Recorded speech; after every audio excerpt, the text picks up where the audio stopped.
Let's go, grinders! It's time for the Gaming Grindhouse. Gaming.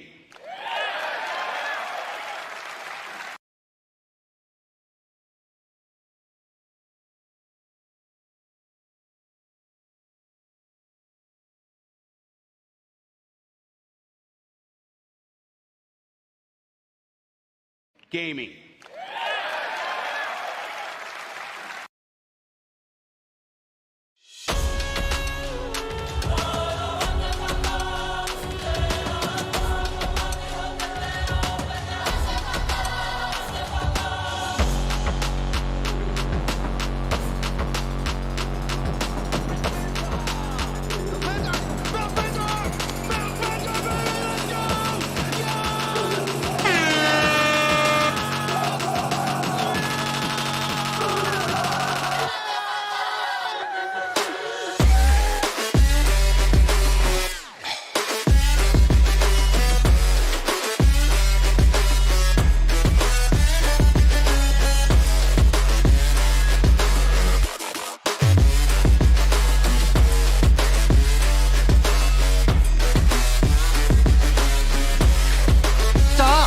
Enough!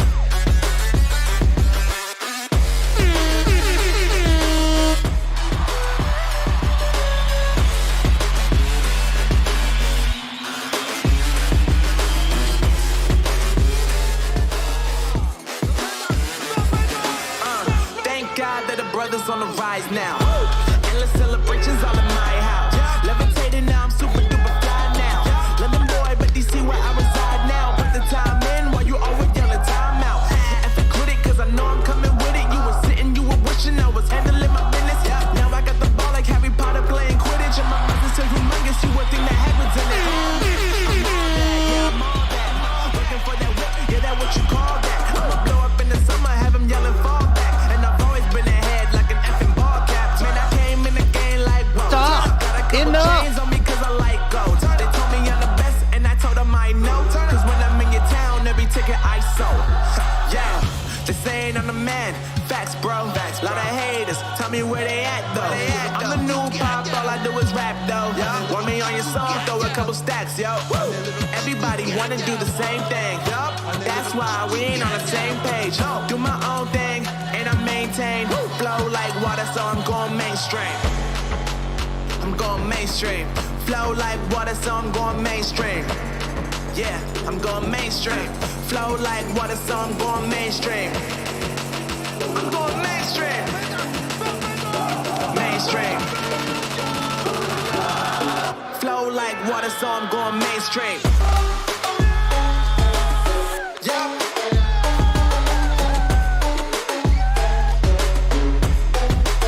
I'm going mainstream.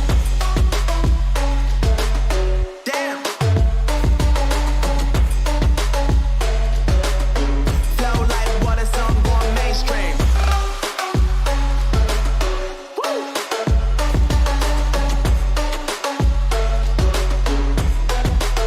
I'm going mainstream.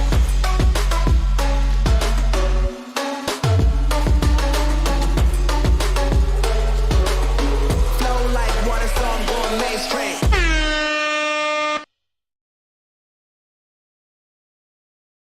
What's up, grinders? How you doing out there? How's everybody doing? It's Monday. Hope everybody had a good day off. If you were off today, hope everybody had a good day off. We're back in the grindhouse, kicking up those, man. I was playing all weekend at Helldivers 2, which we're going to talk a lot about today. But man, oh man, what a great game, and it's a lot of fun, man. Hope everybody's enjoying it when the servers work. Azor, by the way, sucks. You know, just to let everybody just remember for that one. Great Azor doing its job, you know, making us not get in there. But you can't blame Microsoft because everybody protects the Azor clouds. But all I heard was how their cloud technology was better than Amazon. It could not be beat. And yeah, not even 1 million people could crash the whole thing down. So good job, Microsoft. Again, Azure servers showing why you talk too much and don't deliver the goods. Overpromise and underdeliver. Oh no! We suck again! Hey, you wonder why people are not choosing you all the time. You wonder, right? Hey. We're starting right that. Yeah. Yeah, right, Mandy B. Shout out to the guys coming in there. Azor was in the ocean, right off the coast of Florida. They were buried and nobody. I remember Bootleg was talking about it. Oh, you can't. Oh, the servers, the Amazon, Sony don't have such infrastructure. They need Microsoft in their servers. Oh, Azor is ahead of the game. Oh, this and that and this and that. And Oh no! We suck again! Everything that we are doing with our content, with our, our cloud. I'll spit out. There you go. There with his cloud on there. Shout out to the grinders coming on in. Ron M with the 5 gifted VIP grinders. We only needed one more to get that new emoji. Now we're on the second emoji, so I'm going to be getting that new emoji where the VIPs will be voting on the next emoji. I actually took it upon myself per feedback because, I hear you. I'm listening. I hear you. What I say? I'm listening. The community. I listen to the community. I hear you. Did I say that before? I say it again. I hear you. You know how it goes. But I hear you. I look at the community. So you know what? One of the things that I was like, let's do a special emoji for this evening, and we'll keep it in there. And it's the Phil Ness. Please, sir. Please, can I have Helldivers 2, please, sir? Please, sir. I'll give you Pentiment. Can I have some Helldivers 2, please, sir?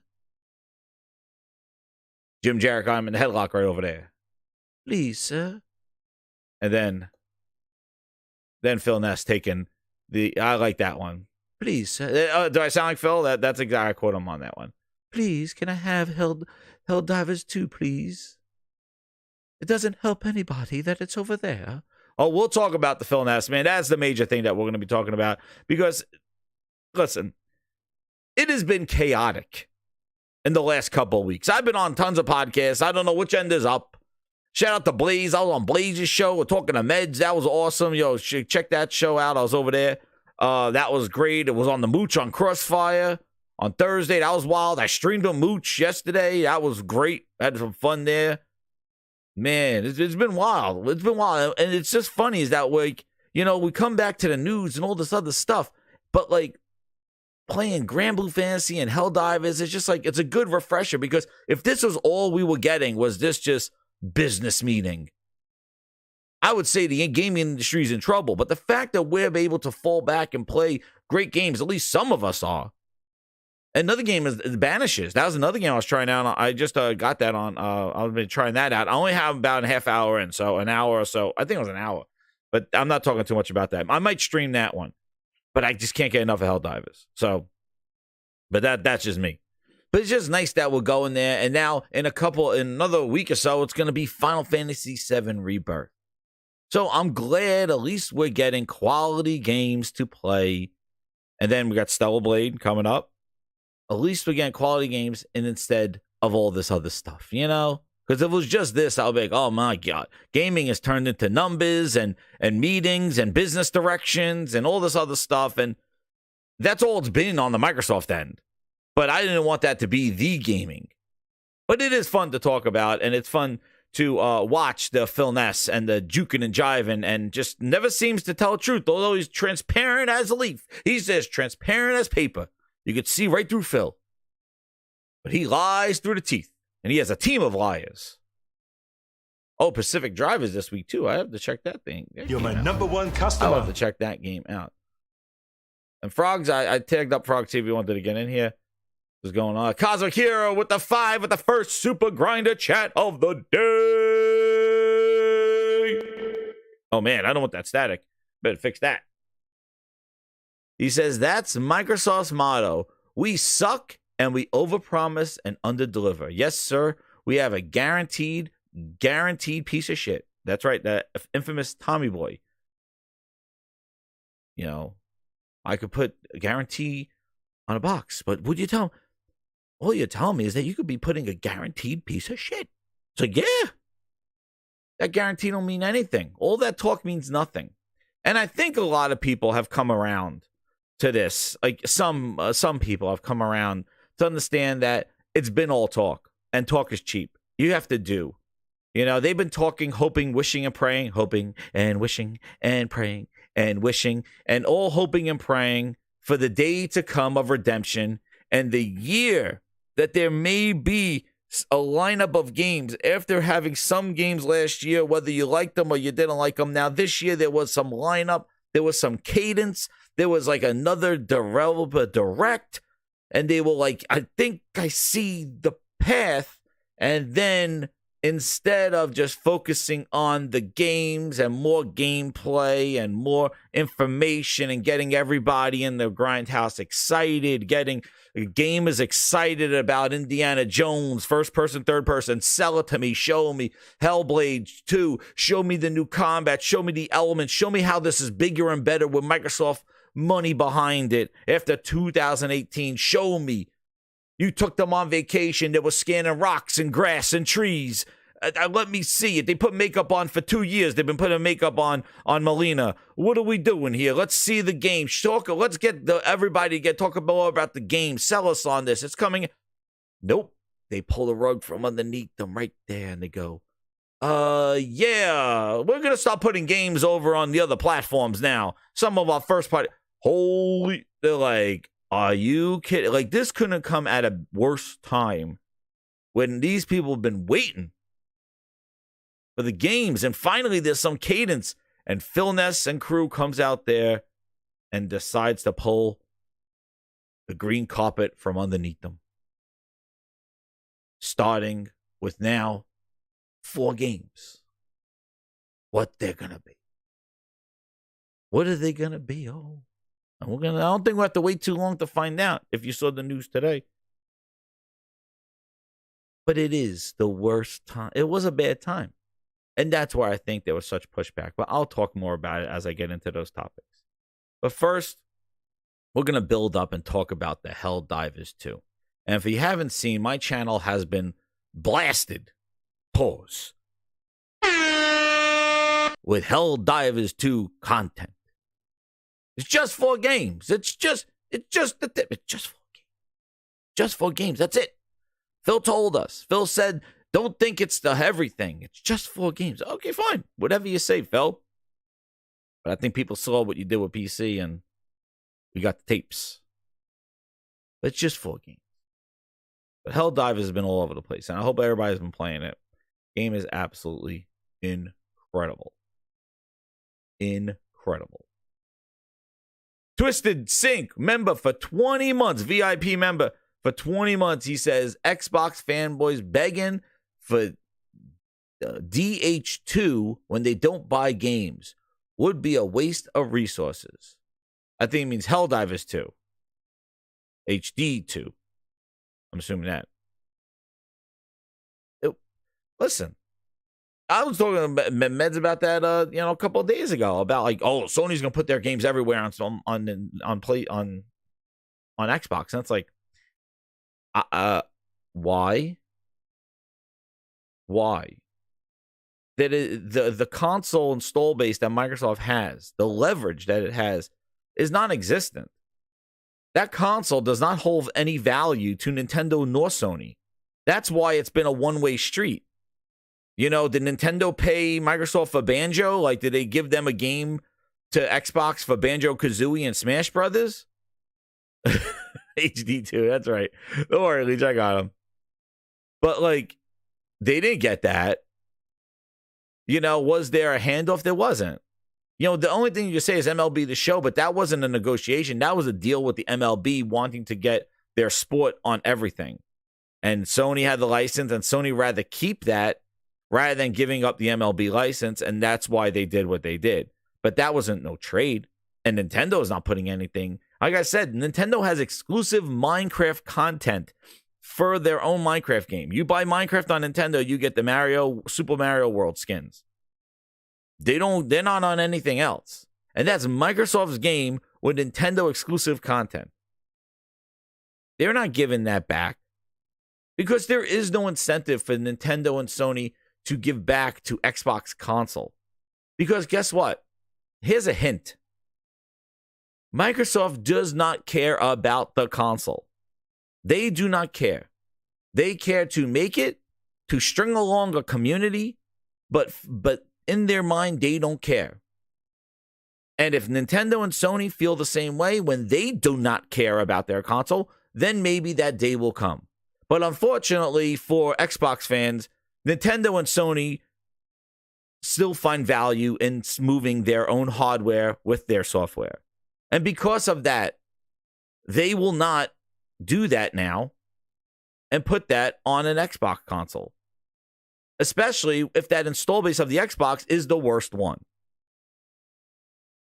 Maybe if Microsoft was doing a 360 and pulling, overselling both Switch and PlayStations, and the install base of the Xbox was huge, and everybody's looking up at, wow, that Xbox flew off the shelves, we got to get our games on there, then you have a different story. But that install base of Xbox with 2 consoles is dwindling and dwindling and dwindling.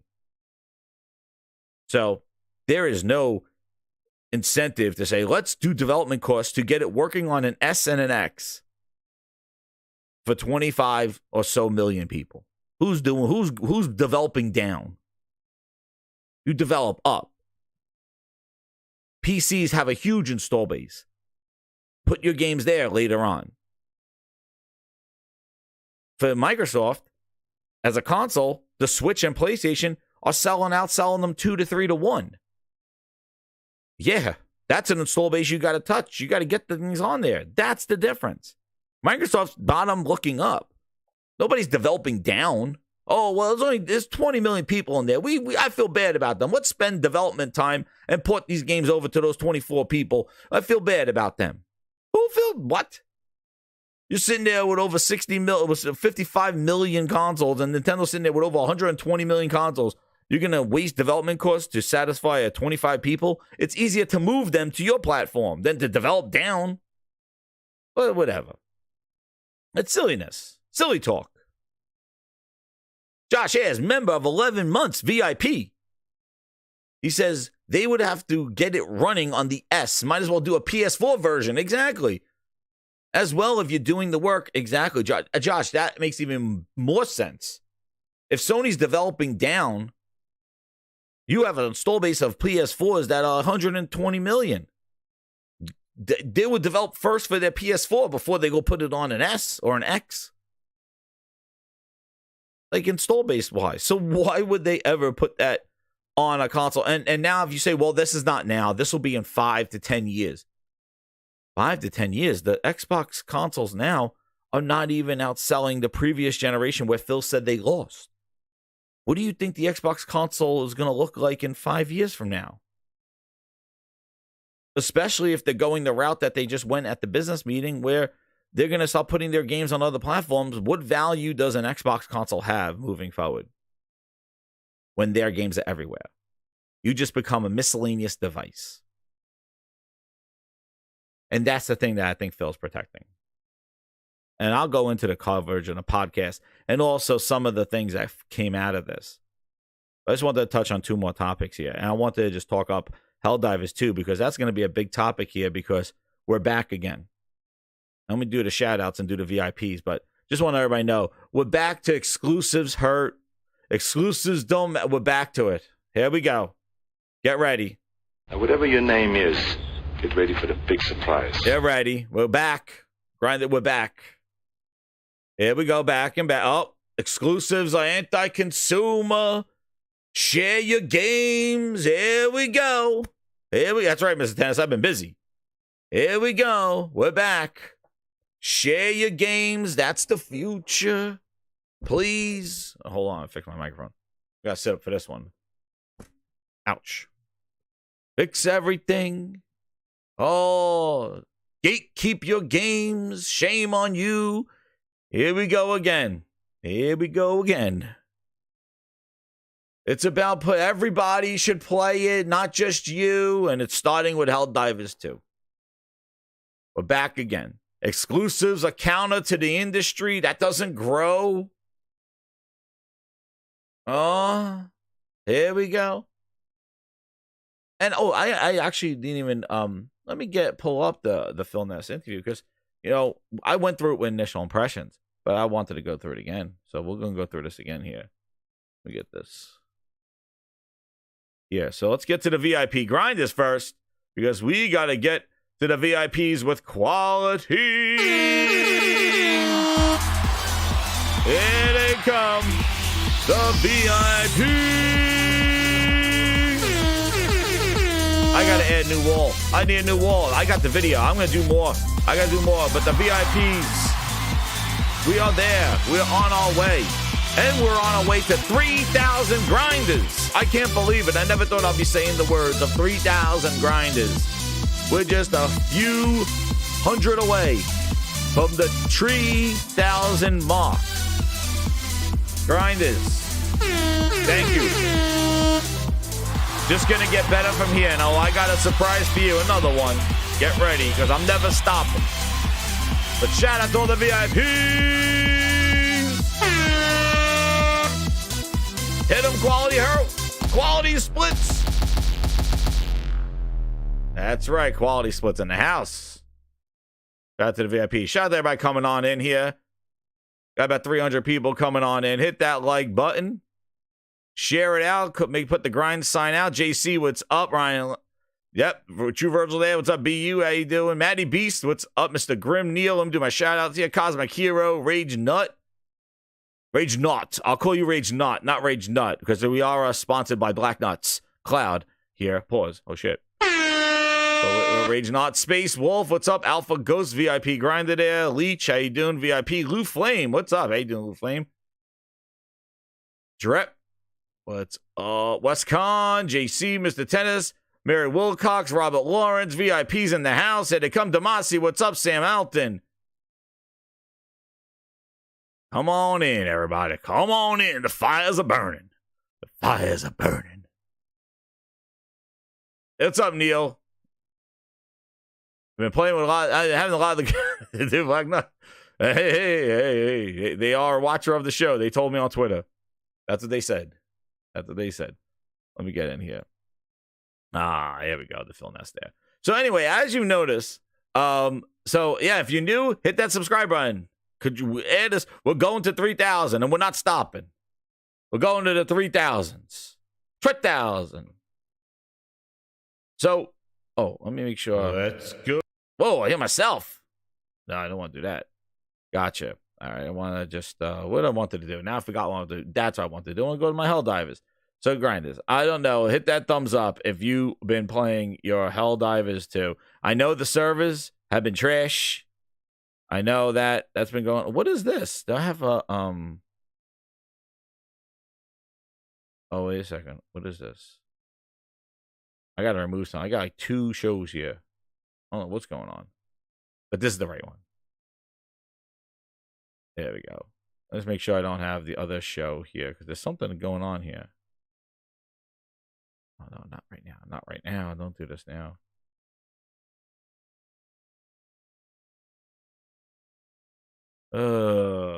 Anyway, don't mind that other thing that's in there. I don't know why that's showing up.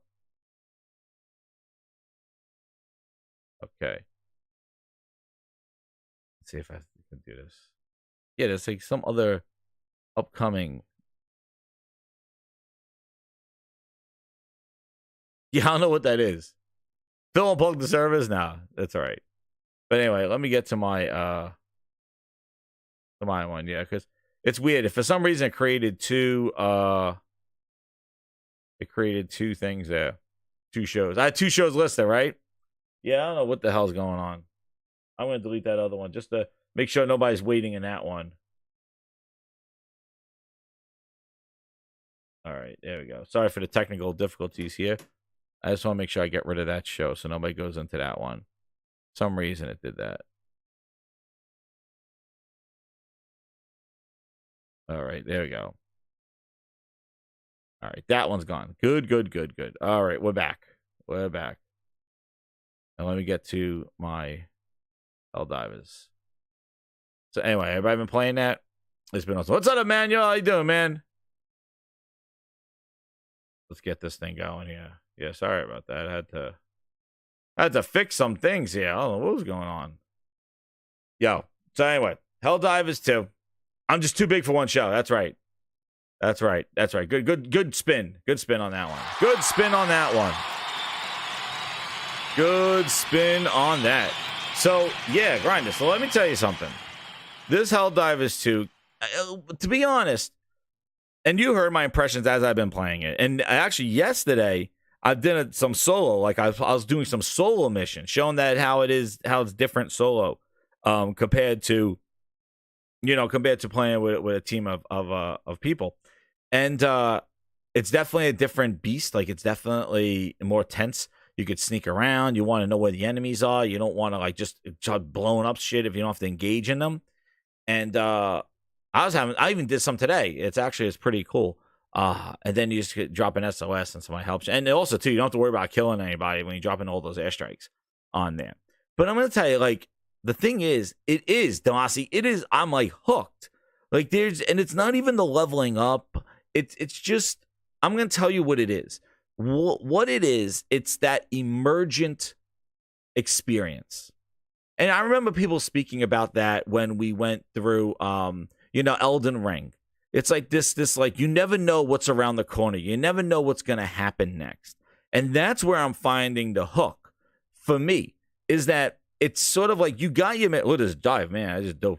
But you got these missions, and like here's the silo mission with the rocket and things like that, and then there's eradicate the bugs, or the Terminators, the bot drops, and the enemies randomly, and you get that kind of uncertainty like you get like with even Left 4 Dead, where there's some sort of game director, and I know the developers could do this as well, but it's really where they'll kind of like put like spawns and things like that, like they're not like plants. It's not this randomly generated where fields randomly generate. We know who you're talking about. Stop! Enough! Starfield. I'm talking about when you see randomly generated windmills on every planet in the galaxy and in the universe, and it's like, oh, there's the same assets. Even like they had like just like pirate areas in Starfield, and it was like the same layout with the characters in the same positions. This kind of procedurally generated content, you're not feeling that at all. Like, this is really, like, it's pretty incredible how they give you these small but big areas that you're able to explore, and they're putting just drops in there, weapon drops. They have like soldiers that have fallen. They have some weapons, there's supplies, there's samples that you can bring back to your ship so you can upgrade, and all these things. What's up, Blaze? How you doing, man? I was just shouting you out, man. I said go check out the show that you had a couple of days ago. But yeah, like doing this and like I was doing this by myself here, and it runs great. And I love the meta game in the sense that we're all exactly, Leech. I don't feel that it's repetitive. Like, you could do these missions. Like, I've done this silo mission a couple of times, but the emergent combat with where the enemy placements show up, you hear the music. You can maybe have somebody drop in and they're like throwing airstrikes, and they change the game themselves, and now they're helping you out. So that could happen at any time. You could be soloed the whole time, and it's just, that's the hook. It's the emergent gameplay, the variation, and that's the thing that I really enjoy with games. Like, for me, I love the variability. I love how I don't know exactly what to get. Like, if it's the game, if I know the game and I roll my eyes, I'm like, oh, dude, yeah, I know what I'm getting. Okay, I know what this is. And kind of like the first 15 minutes or so, hour, you kind of know the gameplay loop. You know what the game is going to be. You know what you're going to be playing. You're like, okay, and now I just got to do more and more and more of this. I felt like that in Destiny. Actually, Destiny 2 was like, okay, you're just shooting, you're waiting for the drop, The shooting is very satisfying, but you're just like, okay, and then you go through the same planets, the same things, not the enemies are usually in the same area, and you're just like this and that, and you know what? Returnal had that same type of feel, Maddie, exactly. Like, but that was like more of the rogue. This one airing co-op with this stuff, but it's similar to that. You're right, with that emergent kind of experience where you don't know what's gonna happen. What's up, Jay Gamer? How you doing, man? But you don't know what's gonna happen.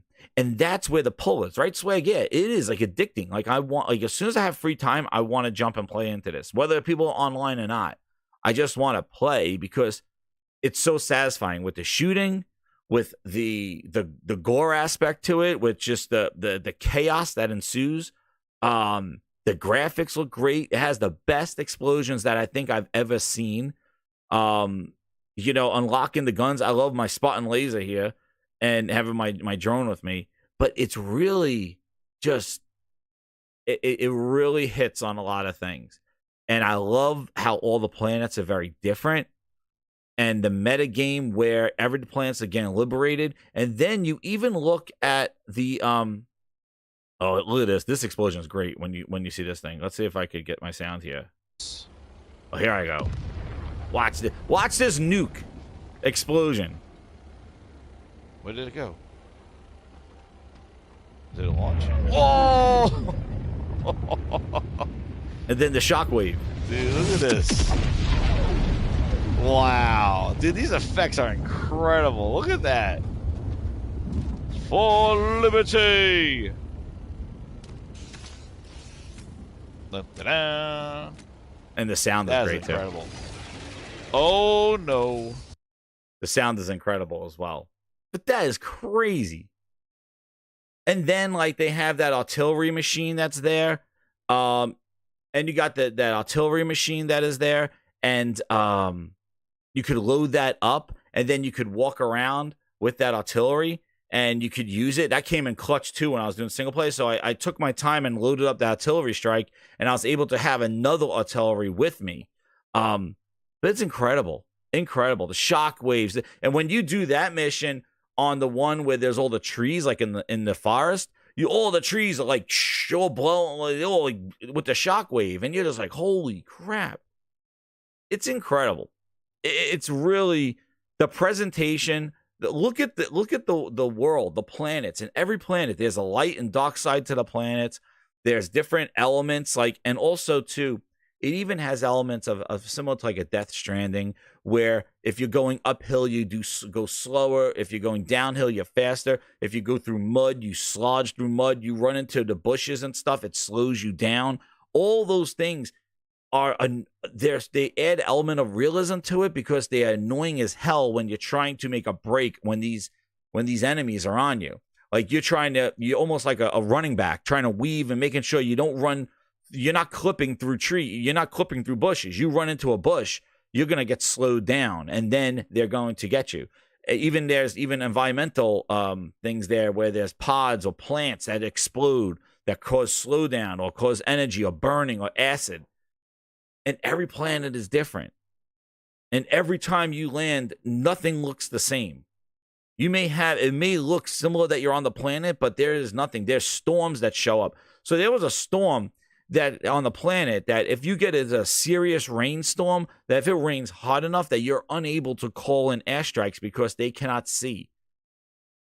So like your airstrikes are out on that time, which is awesome. Like it adds these elements with the environmental factors of these different planets. There's a hot planet, there's a lava planet, and over there your guns reheat. So if I'm using my Spartan laser, it overheats quicker than, and my stamina goes down as I'm running on the hotter planets. On the colder planets, your aim is not as accurate when it's extra cold, extreme frost, because your hands are cold.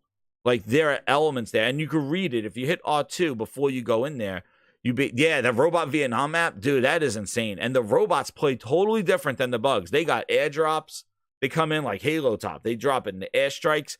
They come in there. They have they got AT-ATs, AT-ATs coming at you where you got to shoot the driver. They got the big tanks. It's insane. Shout out to Michael Moranian with the 5 members. Me first got it. Jay Kamer, awesome. Toby got it. Neil got it. Ying got it. Maddie, oh, man. Now, this is a space game. That's right, Maddie. That is right. This is a space game. When you go to different planets, dude, you feel like you're on a foreign, like a planet. You're like, dude, like, whoa. This isn't, you want to look around. The way the sun, the moon shows up, the green moon that gives a green cast, the way the sun shows up. And look at this first person. You could play it all. You could save that. So that's another tip. if you prefer playing in first person when you're aiming down sights, you could lock that so it remembers that every time you aim down sight, it takes you to first person, and you can reload in first person and everything. But it looks so cool because every gun has a different first person perspective. The aim down sights and stuff like that. You can see with the laser. The problem there is that, you know, when you're aiming down sights and you're in first person, you can't see these other guys flanking you and stuff like that. Signal jammers they got up there, and yo, you even drop the smoke screens, dude, and like you could try to get away. There's EMPs, there's turrets, Gatling guns, man. When you drop a Gatling gun and they just start shredding them up, it is the most satisfying thing. It reminds me of the element of the thing like if you remember Aliens, that infamous turret scene where they're just screaming and the turrets are just ripping them apart, body parts everywhere. And these bugs, man, the animations, when you could shoot off their legs, some of the big ones, and they'll keep coming at you. I did not know like all of this stuff. I never played the first one, and I thought this was a kind of a tower defense, kind of a bunch of enemies come after you and you protect an area down and use strategy. And do that. I did not know about this metagame, exploring planets, the exploration, the semi-open world that it is. When you land there, you know, some of these maps are pretty huge, and the exploration and the randomness that occurs, and, you know, you want to do some side missions. There's always like a bonus mission on there. You can see with these optional objectives, there's always something like that. Use a hell bomb, blowing up a base, grabbing some information.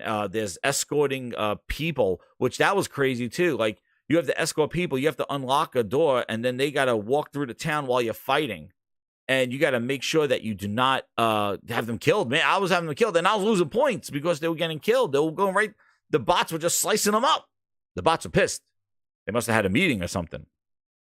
And then you could get these samples, and these samples upgrade your ship. And your ship, when you upgrade that, it will give cooldowns and bonuses to your stratagems, which are all your weapon call-ins, your defense turrets, your orbital strikes, your eagle strikes, all these things.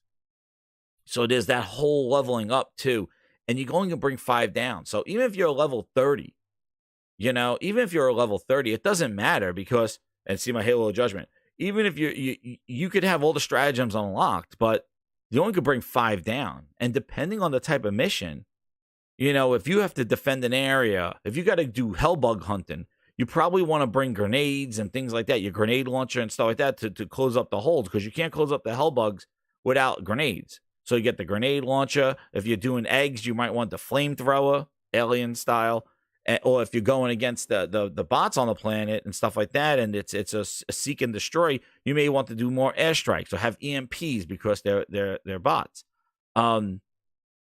Just really, really incredible. And that's the other thing that I'm going to tell you. Another thing that I'm feeling too. I feel like it reminds me a little bit of the enemy encounters. Remind me of what Halo was. And I know people are like, what the hell are you talking about?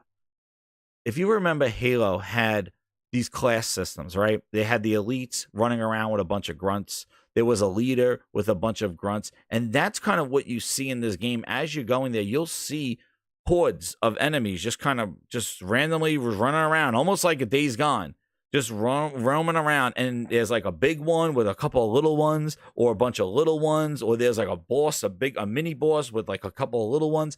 And you have this element of there's like, take out the leader, deal with the little ones later. And Halo did that really well with their encounters, where you could, you know, you would have these mini skirmishes with that. And I just think that it really does such a really cool element. And again, you fight these big guys, you shoot their legs out, they're still coming at you, like limping at you and stuff, and they'll have no leg, and they'll just be coming after you and stuff like that. It's crazy. Then they got enemies the size of the whole thing.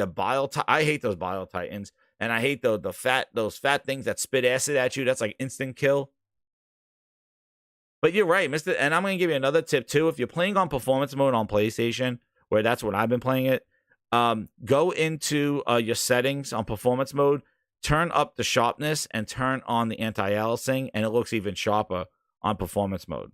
And I compared the two of them to quality mode and performance mode, and really, it's it does not look what it doesn't look that much different. It's a little sharper on 4K, but the big thing you notice is the frame rate. When you're spinning around and stuff like that, you'll realize like, oh, it is slower, and it just looks so much cleaner, especially in the chaos and playing in performance mode. And it looks great on PC as well. I was watching, shout out to Sick, I was watching his stuff, and it really looks great on PC. Like the atmosphere, the lighting. I just want to go play it now, but we have things to talk about. But yeah, it really is. And you know, the servers do suck right now. Like the servers are full. Another tip. See, you come here for the tips. Gamer tips here. Use the activity cards to get in on PlayStation, or try to see if there's a friend on and you could try to join their game, and that's a way to kind of bypass if the servers are full. And the thing's been blowing up. Like it's had like over 400,000 on Steam. The PlayStation, if you look on the globe when you're playing, you can see like how many Helldivers are actually playing. You know, but it really kind of took on, and I am hooked. But it really blew up, and you can see everybody's talking about it. Everybody's playing it. There's a lot of streaming. I can't believe how many everybody comes to the streams. I see everybody streaming it, whether on PC or PlayStation, and it's just you know when there's that hook. Like Pal Worlds was getting that as well. No, I said tips. Oh man. Mr. Yellow Chair. Sir, do we get to win this time? I gotta hit the pause button. The pause. But it's picking up, and you know how viral things get, especially on Twitch, especially when there's a game that everybody's playing, everybody wants to see. And because of the emergent combat, because of the craziness that happens, like you get these stories. And again, I keep just gushing over this stuff because this is what multiplayer games used to be. And I don't know if a lot of people ever felt like this, but you used to have like water cooler moments, you know, those things where you'd be like, yo, did you just see what happened? I dove here. I threw the grenade. I'm like covered in acid. I had nothing left. The ship came. It landed on my friends, or my friend left me on the planet. And you have these water cooler stories about like what happened. Like I go back and I watch some of my videos and I'm like, oh, that was so funny. What, like a highlight reel. And it gives you that kind of water cooler talk, especially when you're playing with people. And, you know, just like, oh, do you see that? Oh, you called the airstrike on me. SOCOM, people are saying like SOCOM, like, yeah, like I'm saying like multiplayer, even like when we used to do back in the day Call of Duty, when multiplayer games were just fun. And again, I think I commend them for not getting the battle pass in the way. Like you do not, the battle pass and all the, like whatever the passes are, those requisitions that you get, it doesn't really do much. Like all your stratagems are there, so all that is there, and it's not all tied to a battle pass. They get cosmetics. You could get currency to buy stuff from their store. You could do all that. Link leaving us behind. That's right. So I really like this type of service game where it doesn't feel servicey. Like it does not feel like, oh, wow, this is a fun game to play, but you're going to have to grind levels in order to get the good stuff. And it doesn't really do that. And what's interesting, too, is that, right, Matty Beast, man. Matty Beast, same wavelength right here. Haven't felt like this in Gears Horde mode. Yeah, that's right, dude. Those are those type of things.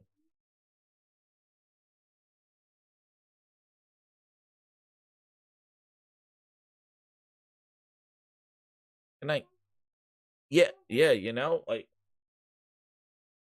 you're right. Like those kind of water cool moments, like Gears Horde mode when they were like at 50 reeves and stuff like that. But yeah, like that's what you feel. This barrage, man, this thing's crazy. You throw this barrage. Another funny thing too is like if you have like one of those orbital strikes like in your hand and you die, you martyrdom it, dude. Like watch this. This one's crazy. This like it's instant team kill. This barrage, man, it's just blowing up. Like just look at this artillery strike. Like it just randomly just shoots all over the place. Pause. That's a pause there. Damn, what did my sidechain do? Yeah. The hell, there we go. Hit the wrong button there. But yeah, it really, and it doesn't feel that he's playing. and also it's one of those games too where you could just kind of just play and listen to a show like this show. By the way, hit that like button, and just play, and just do these things. It's really such very well designed, and they have a hook, and I feel like they have really great gameplay, and without that server issue, which it's more of just a lot of people playing it, like the joining of friends, the dropping an SOS and having a call for people could jump down and help you at any time. It really adds an element. And again, like I said, but see, it says extreme cold, so like that means that you you move slower, your aim is affected. So like some planets have that. And I was saying it's funny. And so see these samples, like these little circles here. That was the other thing I wanted to mention.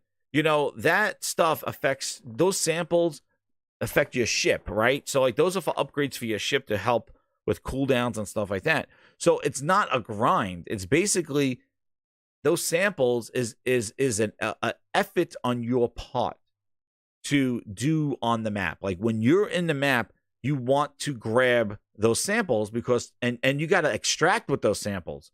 So when you die, you drop the samples. And then those samples, see that tree will slow you down. But like if you die, you drop those samples. And if you drop the samples, that takes away the samples for your pool that you want to use to upgrade your ship to give you cooldowns for your stratagems and etc. Like things like that. So then there's this kind of element of, do I go back for my samples? Team, I'm going back for them. Do you want to go back to where you died to go grab your samples again? Especially if they're rare samples. And the right, Claymores, losing samples is the worst part because, and also too, your gear, like that's another thing too. Like, see, I have my drone here. If I die, I lose my drone, all my call-ins, my drone, my grenade launcher, any kind of stuff I call down. There's my minefield. I was calling them in. I was pulling my Arnold from Predator. What was I saying? Me. Look at me, I'm right here. I want them to come through the thing. But yeah, like you lose those things. So if you're by yourself, you're like, hey, do I go back and get it? I had these samples, especially if you find rare samples or something, things like that. Watch these guys walk through the mines. I love these mines. This mine, see what I mean? Like, look how cool, satisfying it is. Look at the body parts and the destruction. This is very awesome. All right, enough gushing. Things that, look at this. Things that, again, the only thing that, there you go. See, you have those water cool moments. Like something Soul said, his friend got killed. He dropped the samples. He picked them up, and we escaped. Exactly. So, like, it's really no. You can name your ship, Big Razzo. Like, you could name your ship. So basically, you can name the first name. So I have Halo. I chose, and then you could choose of Judgment. So there's like a whole bunch of hit my mic, of all different types of selections of that, which is really cool. And like you just have these. I got crushed by my ship. That was supposed to land on me. It landed on me. There's so many things happen. Then there was a new planet they've been adding, which is a frozen planet with water. So now this planet, I was playing this one today. This planet has rivers in it, right? And you can't walk in it. You'll drown, like you sink if you go in it. So it changes the layout of the map because you can't just go right across the map to your objective. Like you got to go around. And you can walk in the shallow part, but when it goes deep, Matty Beast is the Hammer of Dawn. That's right. See, that's from Gears. But now they have a planet there that actually has lakes and rivers in it, where now you have to plan your route on there because you can't swim. You can't go across with all your gear and stuff like that, and you'll die. Yes, you can play with random people when you choose the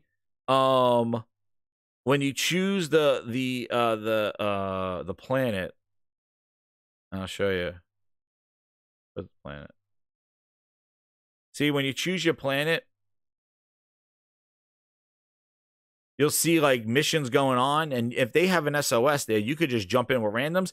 You could drop an SOS and randoms could come and join you on that one. So you could play with randoms. And again, like, it's not like a Borderlands type style where if somebody's a level 30 and you're a level 10, you're just kind of like just watching them just destroy everybody.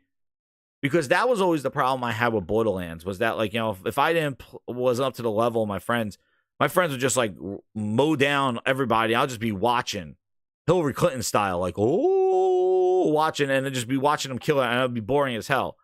This game, even if somebody's a level 30 and I'm a level 10, it doesn't really affect. They may have some more stratagems and bigger strikes and different things, but depending on what they bring down to the planet, it really doesn't matter what level they are. It's not like they're just mowing down enemies and you're watching them. Yeah, the cape is clean on that one.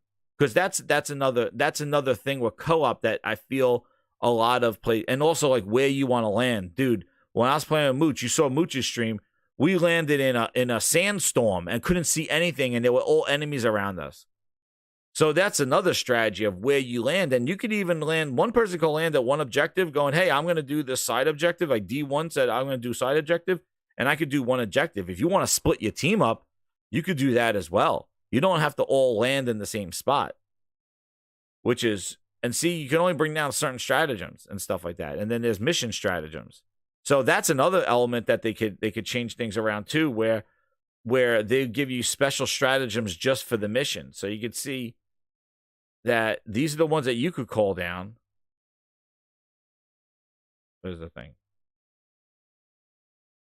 These are the ones that you could call down, and then there's ones where the mission has it. So the planet or the mission has stratagems. So they could add so much. They could do so much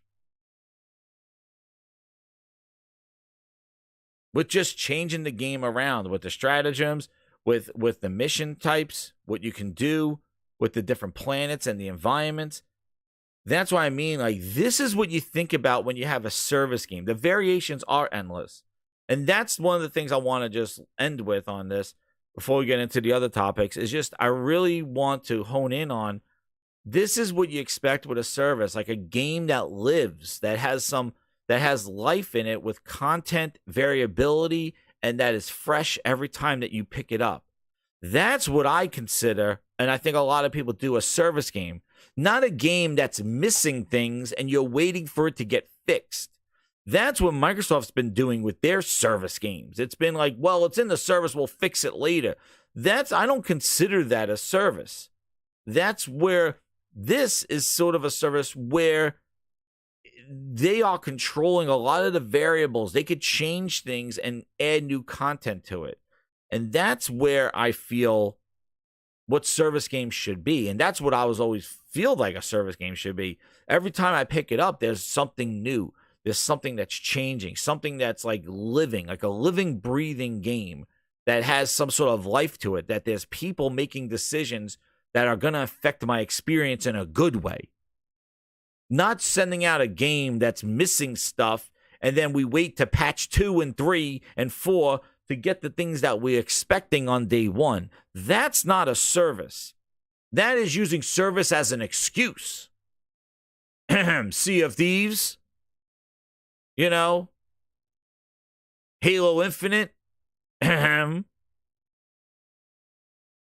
no!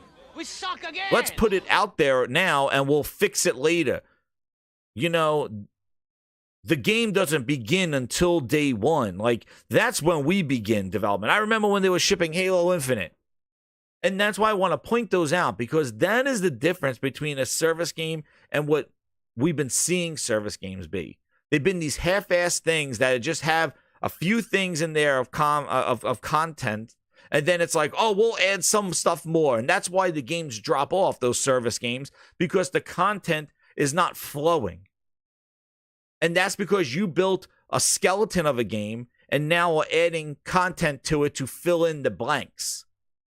No, put out a game like this that has everything in it, variability, and now you just tweak and add another enemy, add a new planet, add different elements, add different weapon types, add different airstrikes, add different, and you could do customization too, but you give something a full-fledged product and you add to change experiences. But in that base product, you have enough variability to keep people hooked. And that's where I feel that these service games have not been successful in prior to something like this.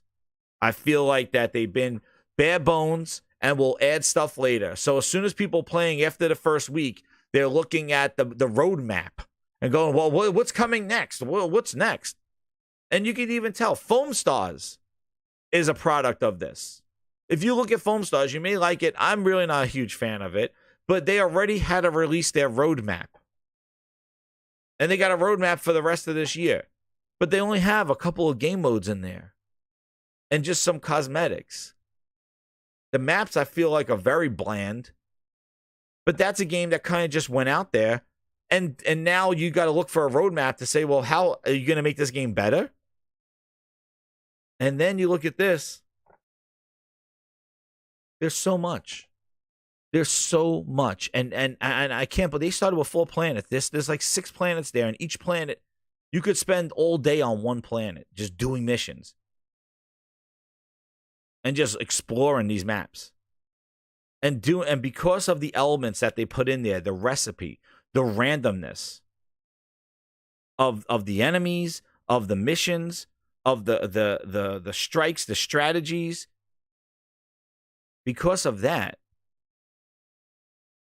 it adds just unlimited types of variations to it that lead to emergent gameplay. Now, you see the rocket thing is similar, but now look, it's a little different. Now, in this one, this layout, you'll see that the rocket's there. Now the terminal is not on a hill. The terminal would be like on a big hill, and that changes your strategy. It is crazy when it rains. You know, and somebody said you could blow this up. I don't know. I'm going to try that, though, but my team are not going to like me. I want to see if you could call an airstrike on that nuke and have it blow up right there. That would be crazy. Somebody has to clip that if you do that, because I want to see that. But see where that terminal is, and what's crazy, they got these little, in this chaos, each of these, this is awesome. I love these missions. In the chaos, look at this guy, he's just jumping through look at this. This is insane. So cinematic. But all those little missions have a bunch of different things on like the D-pad. You have to do little puzzles, and there's like different levels to that. So you're doing these fine motor puzzles while all this chaos is going on. Really cool. Really cool elements. And even calling in the stratagems. Like, it's not just press B, press C, or press A, or press X, or whatever like that. You actually have to hold the L1 button and use the D-pad and put in a code to get it, which has to stop you from doing that stuff. So you got to you can't just be throwing airstrikes in the middle of getting attacked. What's up? I'm a Rich Swag Lord. How you doing, man? So, yeah, loving it. And you want to know what? No wonder Phil Spencer wants it. Phil Ness is put begging. Phil Ness. That's right, ladies and gentlemen. Phil Ness is put begging for this game because he wants it. He's like, we'll talk about what Phil Ness said. But yes, totally recommend it. You got my thing. So the trophies on there. Neil got the trophies on there. It's really, really good. So the other thing that came up too is the DICE Awards came out. Baldur's Gate won Game of the Year, but Spider-Man got a lot of awards at the DICE Awards. One thing I really wanted to bring this up is because, when Keighley's show is there, everybody in the media is talking about it. Everybody's talking about the Keighley Awards. But when the DICE Awards are there, it just happened. They came and went. Came and went with the DICE Awards. Just thought it's so weird, like the publicity that Keighley gets and just the hoopla, Game of the Year, and all this other stuff. And you got the Keighley's, and the Keighley's get all this kind of all this pressure. Like, is it who's going to win Game of the Year? Who's going to do that? I just thought it was kind of weird. Like, you wouldn't even known that the DICE Awards even occurred. Kind of weird. And even, look, it was a sighting of who was it? Do I have it? I think I have it. Where is it? Look at this. Dude, What is Cerny wearing? Look at Slick Cerny here. There's a sighting of Mark Cerny Ness. There he is.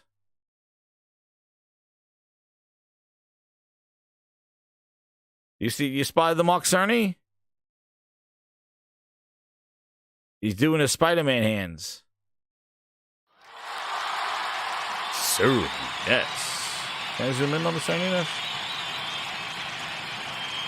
Nope, can't zoom in on the Cerny Ness. There he is, right here. Cerny in a Spider-Man suit. There he is. Enough from me. I don't see Jim Ryan We're now. gonna have the games to our He's in the retirement home. I don't see him. He looks like Bill Nye Designs guy, right? He's right there. He's like the PS4 Pro power, PS5 Pro. But yeah, very good. Congrats to them, man. Spider-Man was awesome. Looking for some DLC, though. Let's go. Let's go with that. But you wouldn't even known. I just thought to mention it because everybody talks about award shows and everybody talks about Keeley's. And then you see the Cerny Ness showing up, man. Mark Cerny. So, let's talk business. And when we talk business, there's only one thing to talk about. By popular demand of the Gaming Grindhouse. Oh, and before I move on to that, let me shout out to Ron M with another 5 gifted VIPs. Man, he's making sure that the club is full. Thank you so much, Ron M, for the VIP grinders. Shout out to you, man. They love it. They love it. Use those emojis. You know what I'm very surprised about, grinders? Maybe we were just waiting for it, but we'll get to the Phil one here, and you know we'll get to these right here, and I want to see more emojis. I see the Cerny with the eyes. I work hard on these emojis. Let's go. You VIPs, flex them. Flex them. Quality splits should be all over the place. But now we got to talk business. I'm using my own emojis. There's Jim Gordon Ramsay, Jim Jarrett with Phil Ness in a headlock. There we go. There's some beautiful work right there. There it is. Use those emojis, man. Ron M's a recruiter. He's my VIP grinder recruiter. He goes out there and he assesses the crowd. He's like, are they quality grinders? Are they quality grinders over there? And he's like, let's get them. So now we'll go in business. But without further ado, the Grindhouse has put pressure on me to get music back into the Grindhouse. And I said before, I hear you. I'm listening. I hear you. Hit that like button. I hear you. I've been listening. And instead of just talking, I do. So without further ado, let's get into this Xbox business meeting. Oh, and Psychonauts 2. New games are coming fast. 12 minutes and Hades. And they're all on Game Pass. Somerville, a Plague Tale Requiem. Woo! What to play first and what to play last. Skyrash 2, Ground, Truman 2. 'Cause they're all on Game Pass. It's back, baby. It's back. It's back. Gotcha. By popular demand. Hold on. Okay. Holy Spirit, activate. I listen. I'm not a talker. I'm not a talker. I'm a listener. I hear you. I hear you. I hear you. I listen to the Grindhouse. I know what you guys want. Booty tell. Give him to him. Booty, how's your coffee? Cool. This coffee smells like shit. It is shit, Austin. Oh, good. Then it's not just me. Oh, man, Booty. So we had the show. We had the Phil Ness update, the business meeting. It's about business. Just focused more on great games on our console that somehow we're going to win the console race. I think doesn't really lay into the reality of... Phil Spencer! Phil Spencer! Phil Spencer, baby! Let's go! Yes! Yes! Yes! Yes! Yes! Helmet! What's going on? Sanders, what's going on? It's Mega Maid. She's gone from suck to blow. What? They're getting all their air back. Do something. Do something! Do something! Stop! Enough! Phil, tell us about this business meeting. So, Grinders, when we go here he is, Mr. Phil Spencer. We love him. Phil Spencer. And they little gaga. Phil, stop saying that.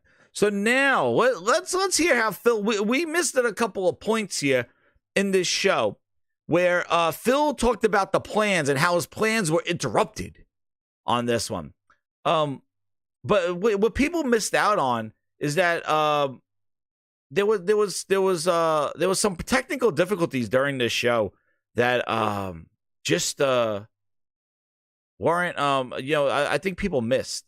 So I went back to listen to it to see if I could catch there was something in the background. I was just trying to make sure here that I was trying to, when I went back to listen to it, I don't know if you caught this, but I wanted just to come back here, and if you play it from here starting at 35 seconds, there's some weird background music. If you want, here, listen. I just want to show you because I don't think anybody heard all this. I didn't hear anybody else covering this.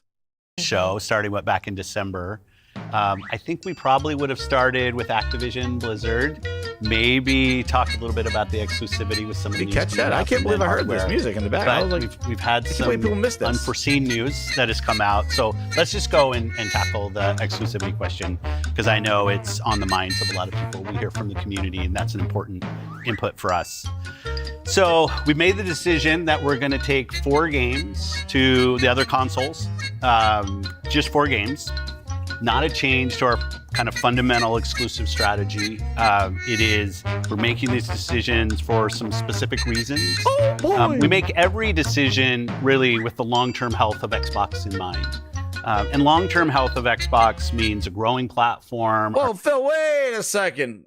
I couldn't hear you over that music, but I think I heard something about everything he does is about the health of Xbox.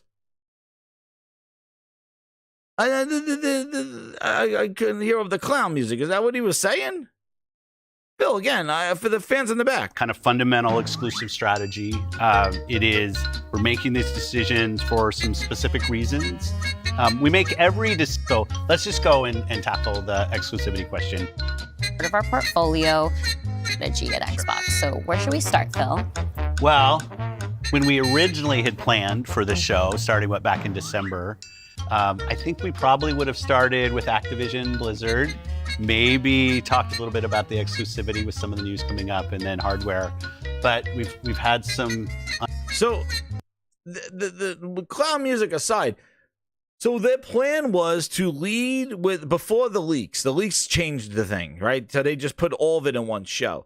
But apparently the plan was that they were going to talk about the Activision Blizzard stuff first, then the exclusivity thing next, and then the hardware stuff. They just talked about it all in this show. Interesting. Because in that timeline, I think it's kind of strange that, if you saw the news that Nintendo's going to have a developer direct or their kind of Nintendo showcase on the 21st, and if those 4 games are announced there, how premature was this podcast? Because it seems to line up exactly, unless they were going to just announce them at this Nintendo show and then come out and say about these games going there. But they're not Activision Blizzard. Listen. You know what? I don't even need to say it. We just do this. Here you go. Oh, no! We suck again! That's it. They're clueless. Clueless on what they want to do. Clueless. So we made the decision that we're going to take 4 games to the other consoles. Just 4 games.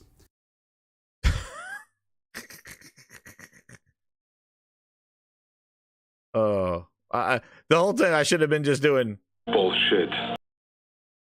Bullshit.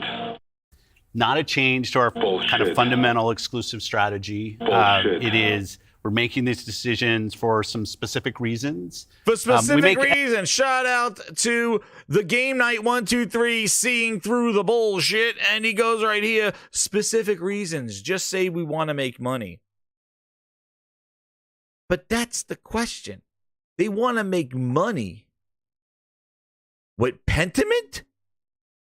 With Pentiment? You hear me, right? Con men, thieves, degenerates, lowlifes, thugs, criminals. Pentiment is where he wants to make the money? Like, with specific reasons for what? You're my #1 customer. Pentiment and 4 games? We're talking Pentiment, possibly Hi-Fi. These are possible. They haven't confirmed them. Pentiment? Hi-Fi Rush? Sea of Thieves? These gems? A small stealth drop that you stealth dropped it because you didn't know when to announce it. Turned out to be a decent game. More excited about the stealth drop. Pentiment. Fought in the wind, as Booty will call it. Sea of Thieves. The housefly that never died. They've been talking Sea of Thieves at every spring and Xbox showcase for the last half decade. Sea of Thieves. If you don't know about Sea of Thieves by now, Microsoft shoved it up your ass and called it bitch. You gotta be kidding me. Sea of Thieves? The housefly that doesn't die? It's just buzzing around. At every showcase. Sea of Thieves is at every showcase. We got Disney. We got Pirates of the Caribbean. Please. They were doing Inside Xbox shows 4 years ago about Sea of Thieves updates. They keep up, like... I got 2 words for you, Phil. 2 words for you and Sea of Thieves. Stop. Enough. The housefly that doesn't die. Now you're taking the housefly to somebody else's house with your pile of shit. And then Grounded. It was in beta for over a year. Came out of beta, and then they added mosquitoes and bees to Grounded. So now... you got mosquitoes and bees, and we're going to put Grounded over there. So now, with these big bangers, we're going over there, and for more money, we're going for more money. These supposedly 4 games, these bangers, are going over there. Phil is going over there with empty pockets and a handful of pennies. This is what we're doing? These are the games you go shopping with? It's like, honey, you know what? Let's go. I'm taking you to Louis Vuitton today. We're going to go to Louis Vuitton. I'm going to show you all these beautiful purses. Here you go. And I'm coming here with a handful of pennies. And you walk into Louis Vuitton with 2 handfuls of pennies. That's Phil. He's walking up to Nintendo and Sony consoles and going, guys, we got some of the good shit for you. There's Pentiment. You got some Sea of Thieves. You might have heard of it. You know, we added some ships. And we got the Pirates of the Caribbean in there. You may have heard of that. Grounded. We added some mosquitoes, some bees. You may have heard of that. Would you like to put it on your Switch? And, you know, it'll be good.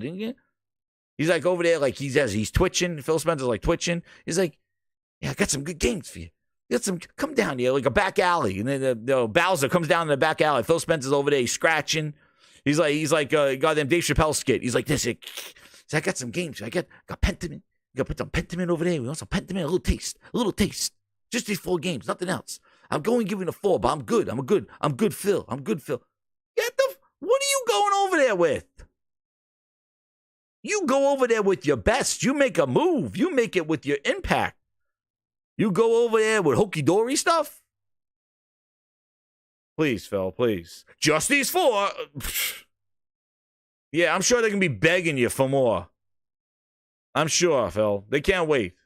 They can't wait for what you're going over there with. Please. These 4 games. The way he talks about it is like, oh, these identify with Xbox. These are games. I'm like, Phil, you're drunk. Go home. Please. I would have been swallowed up. Have you ever been swallowed up? Have you gone through a time of swallowing where everything was overwhelming and you... Get the hell out of here. Try to stick with the swallowed.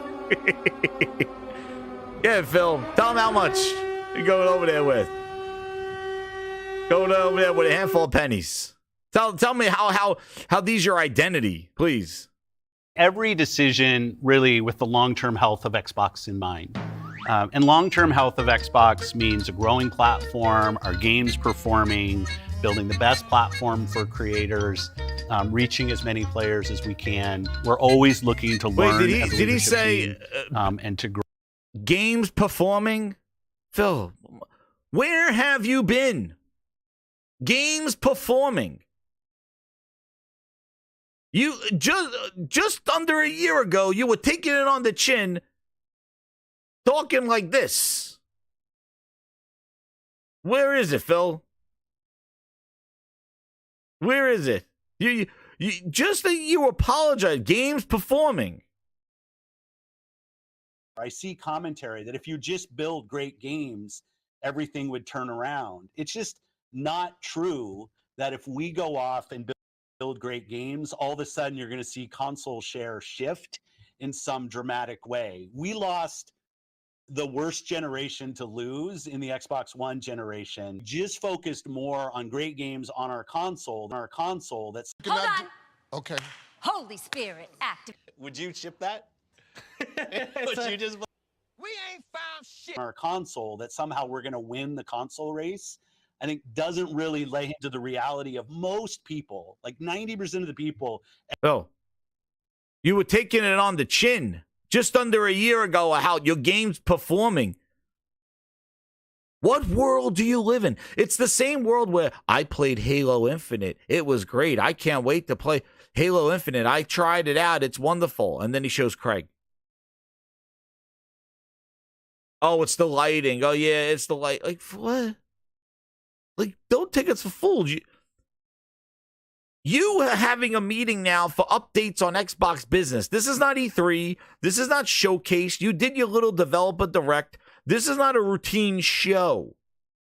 So why are you coming on here like you're shopping around and like you're shopping with gold right now? Because you ain't got shit and you need to pivot again.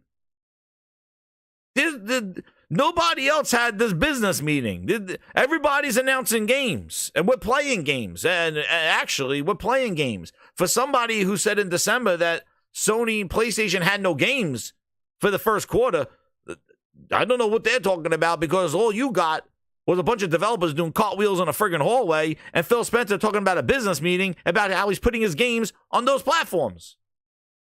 Tell me how that works. Tell me how that makes sense. End of last year was Sony has nothing. Nothing coming from Sony at all. PlayStation got no games. Xbox has a developer direct, no games. You're my #1 customer. Let me get this super chat right here coming in from Cosmic Hero 27D with the 5. He goes, oh, and expect no physical copies considering the fired the entire physical team. So these games will get drowned in the digital storefronts. And that's another point. Great point there, Cosmic Hero. These games going over there is they should be representative of quality. Now, Hi-Fi Rush, I would say, is probably quality. Grounded was in preview, I guess.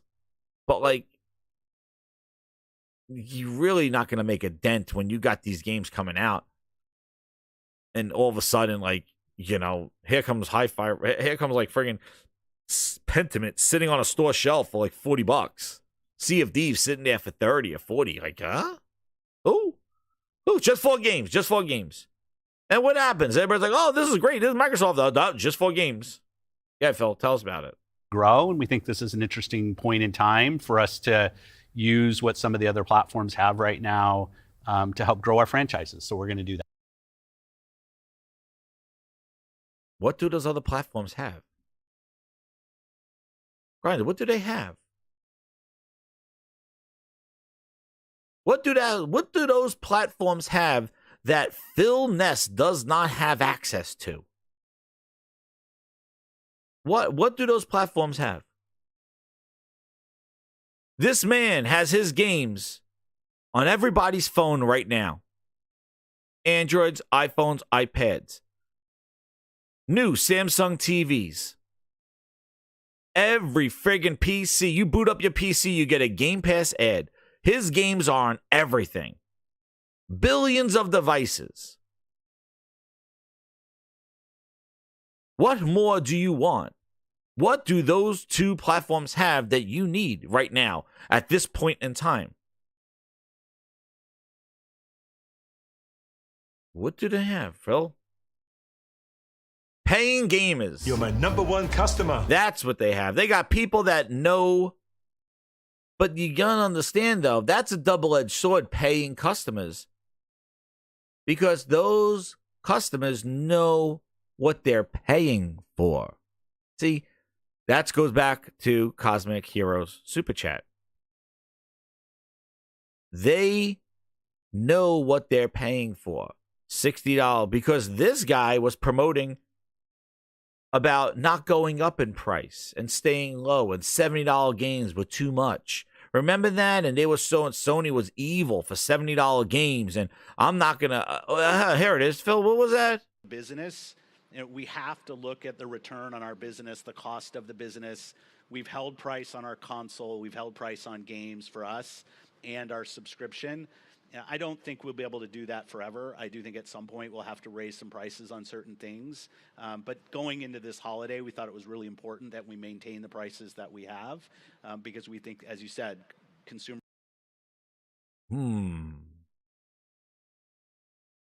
Interesting.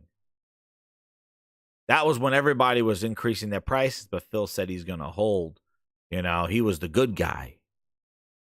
And then the next year, a few months later, he increased the price of Game Pass, and they did $70 games and gave you Redfall. Wow.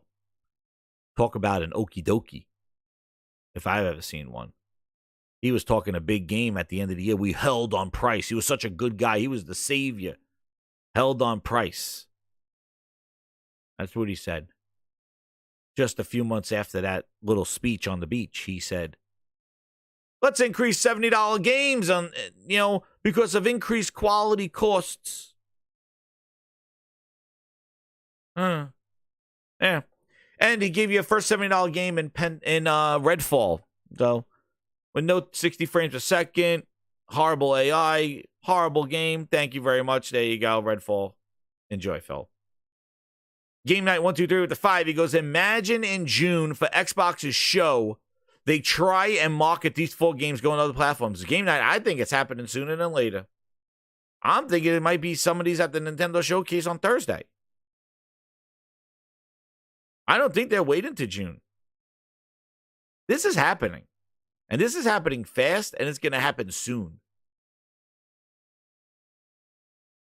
Because if this was, this is happening. And I think Nintendo might announce Hi-Fi, at least one of them, maybe the Thursday. It's a partner announcement for Nintendo Direct. Makes sense. Yeah. So these 4 titles, what are they? Can you say?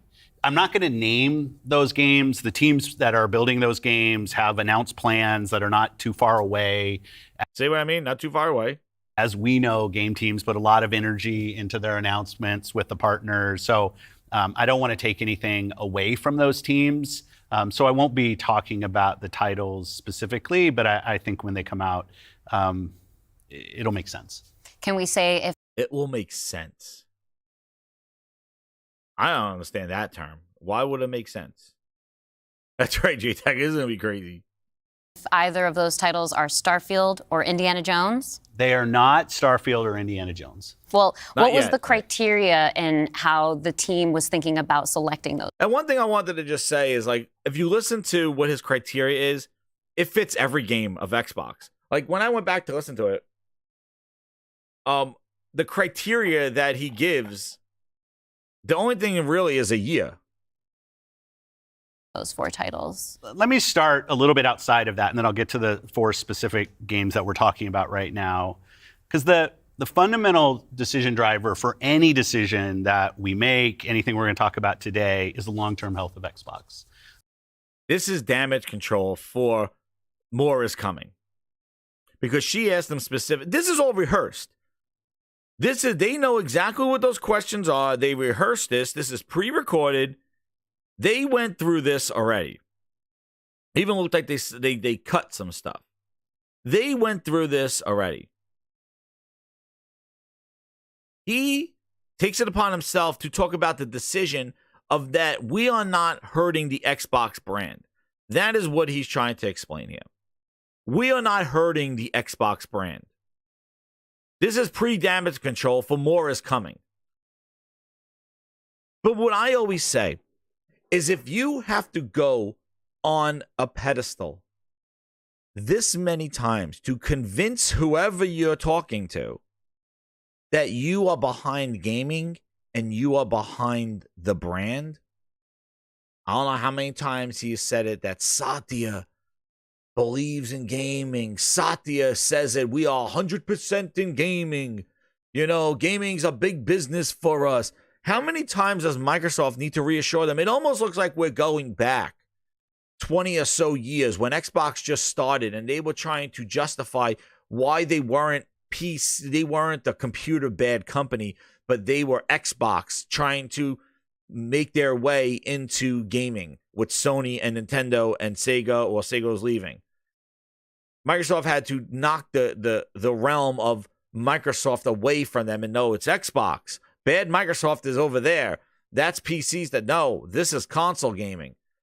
Every single time now, for the last 4 or 5 years, he has to reassure, like, look at the camera and tell people, this is for Xbox. Like, we are behind gaming. Don't, like, if you have to keep doing that, if you have to keep reassuring your customer that you are behind the product, there's a problem. That's a problem. You don't hear Bowser coming out and saying, we believe in the console, we believe in Nintendo, we believe in the Mario content, and nobody. Sony does not have to reassure whoever they'll send out. Cerny, Jim Ryan, they never come out and have to reassure their customers that they are still behind the product that they ship. It should be assumed, right? If you are a first party and you make hardware, you would assume that you are behind that hardware, your product. You put your name on that product, you're behind that product. You don't have to go, oh, well, here's the Grindhouse, here's a Grindhouse product, and I'm going to have to keep telling you every time on this show, guys, I'm still behind that product. I'm behind it. I really believe in it. Because if there is doubt, I lost you. I lost you already. So he has to do now this damage control. Going, every decision we make is for the benefits and saviorship and saving Xbox. Phil, you've been talking about that since you put the games on PC in 2017. This was all the money was going to come back to Xbox. There were going to be more games on Xbox because of the putting the games on PC, and UWP was going to make more games for Xbox. All this stuff. All sing me to sleep a lullaby. And all you kept doing was distancing yourself more and more and more away from the console. That's all you kept doing. You gave, where was the benefits of Xbox when you made Gears Tactics and Flight Simulator full year-on exclusives when your console games were dried as hell? And you going around putting exclusive games on PC to port them over for the launch of the new console. Was that in the best interest of Xbox when they saw you bought studios and they're waiting for games, holding on for dear life because they believe in you? And you go walk on E3 stage and announce 2 exclusive games only going to PC? Really? You moved more and more away from the console. Shipping Starfield at 30 frames per second on your console. Was that in the best interest of Xbox? Or what Xbox are you talking about? Are you talking about Xbox Cloud? Are we talking about Xbox to PC? Are we talking about Xbox on Steam? Are we talking about Xbox to Windows Store? Are we talking about Xbox to console? Are you talking about the X or the S? Xbox app on the Samsung TV, on the Meta Quest? Like, what Xbox you're talking about? Because that's the confusing part of this whole thing. The Xbox business. It's Windows gaming business. I never heard about Xbox business. And if it's nothing than you're doing before, then why are you even having a show? But let's just cover more of the exclusive thing, and then we'll get into the okie dokie. that we're running a growing platform that has. Whoa. He says that they're running a growing platform. Phil Spencer, wait, growing platform? Let's talk about Game Pass a little bit more, since that's a big bet for Microsoft. How many subscribers do we have now? And it does seem like a really good deal for the consumer, but what about the Microsoft investor? How is this a moneymaker for Microsoft? Our last public number was 25 million subscribers that we've talked about. We get an update? Not right here, but we did talk about growth on PC. So our Game Pass subscription. Now PC, is that Xbox? The video game market is available on gaming consoles and on personal computers. PC. And you can subscribe. He referred to PC. He didn't say Xbox. We're seeing incredible growth on PC. I think Satya in our earnings, Satya Nadella in our earnings yesterday, Xbox? the CEO of Microsoft, talked about, I think, 130, Why is he saying PC? 140% year-over-year growth on PC, which is really where we're focused. On console, I've seen growth slow down on Xbox? Game Pass, mainly because at some point you've just reached everybody on console who wants to subscribe. So is that Xbox business? Is that an Xbox business update? I don't know. He's using PC and console. Those Xboxes, he's talking about PC. And that was 2 years ago. Console growth of Game Pass stopped because everybody got it. Not because they didn't have any games in 2022. It's because everybody who wanted the Game Pass was on it. Reaching more players, that our games are having as much success as possible. And I do have a fundamental belief that over the next 5 or 10. And what I think is interesting is, why are we showing Halo, Forza, Starfield, and Minecraft when this is not about those games? Phil Spencer! Who cut those games in here? Why are these games in here? This is not the conversation.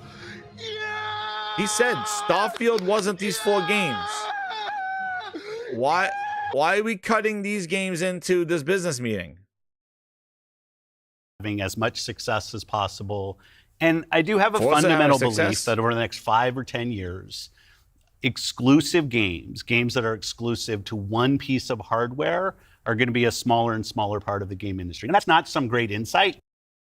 And he's saying exclusive games tied to the hardware.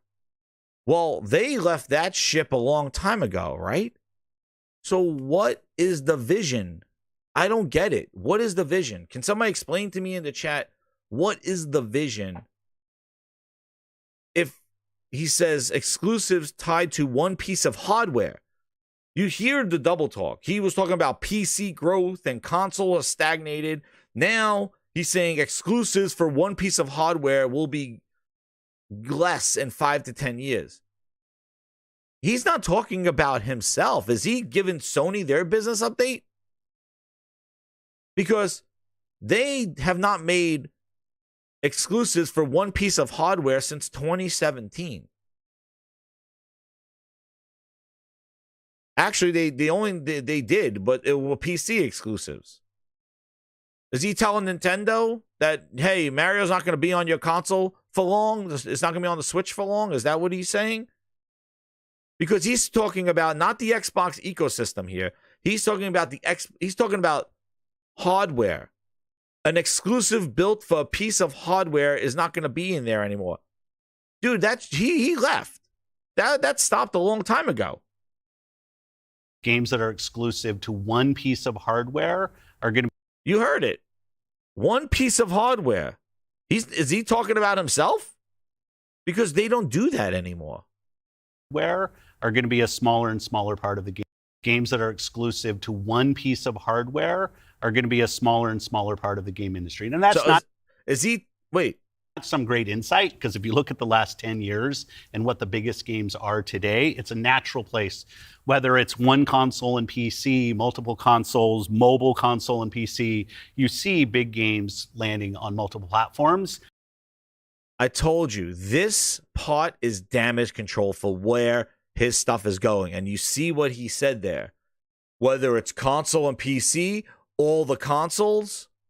So unless he's telling Nintendo how to do their job, or he's telling Sony how to do their job, he's talking about himself. And he's trying to tell you out there, or the Xbox fans, that hey, guys, putting our games everywhere is just the nature of the business. And that's why you see the clowns coming out of Three Wing Circus, coming out on the Tigers and with the trapeze artists. And they're all coming out there going, the exclusives are not anywhere. We're not doing them anymore. Hey, Phil says exclusives are done. Okay, Phil. Unless you're telling Sony and Nintendo how to do their business, or even Apple how to do their business with exclusivity with their storefront, all you're doing is telling everybody what they don't want to hear, and you're spinning it into the Phil Ness. Because you see how he throws in console PC, but then he goes console to console. So who that? Who that?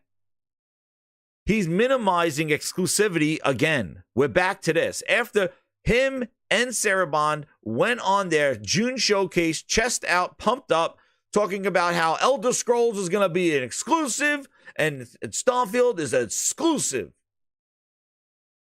And now we're back to exclusives are evil. What's up, Zero Steel? How you doing? Listen how he sneaks in console to console. PC, you see big games landing on mobile. It's not some great insight, because if you look at the last 10 years and what the biggest games are today, it's a natural place. Whether it's one console and PC, multiple consoles, mobile console and PC, you see big games landing on multiple platforms. And we want to be a great platform for creators that are trying to realize that potential. But now, there you go. That's it. And now, ladies and gentlemen, drum roll, please. Where's my drum roll? Where's my drum roll? Oh, yeah, drum roll, please. You heard what he said. Drum roll, ladies and gentlemen. What did Phil Ness do after he did this with everybody? Well, I'll tell you what he's going to do. I told you. Right now, he's going to have an internal memo going around, because listen to those words that came out of that Phil Ness mouth. And then we're going to see Phil Spencer had a memo. Oh, there goes my mic again. There goes again. Phil Spencer had a memo come out. Here it comes. Phil Ness. And you know, this one, as I read this one too, you know what? I heard there was this really weird sound that just came out of, like, as I was reading this, like when I looked at the page, I was just like, wait a second. I was like, right when I got to this part here, Phil Spencer had an internal memo, and right when I started with the word today, I don't know what the sound was. I don't know. See if you can make it out. I just couldn't figure this out as I was reading this. There it is again. Today, noon Pacific, we'll be posting a special official podcast on the Xbox business. In this episode, Sarah Bond and Booty will be sharing community updates of the future of Xbox. We'll discuss how our vision will benefit players and creators and the industry as a whole. Yes, so weird, that sound. I don't know what the hell came up. That was weird, that music. I don't know what the hell showed up, man. It was attached to the memo that he sent out. I don't know what the hell's going on over here. But anyway, so he goes, this paragraph right here, because you heard what he said. They want to be for creators that share that vision, whether it's PC console, where it's other consoles, whether it's mobile PC console. We want to be in that position. And if you look, his talking points here to his teams, I don't know what that sound was, right, Ryan? That was so weird. It popped up with the memo when you opened it up. I don't know. Maybe somebody else could tune in. It came up again. But he says here, we look at the state of our medium and we see players increasing gaming on multiple devices, but their experience is defined by the fragmentation created by platform silos. You know what? It's happening. It's happening. Grinders, hit that like button because you are getting it. A special. This is it. We're doing it. It's flute time.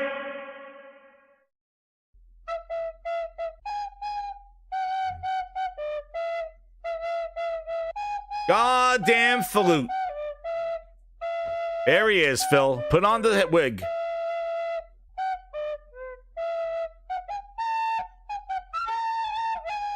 Put the flute in the chat.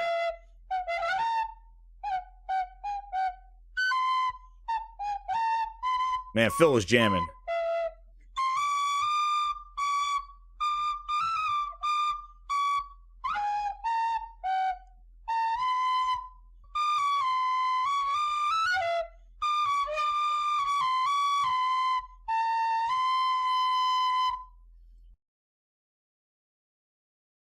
My God, flute.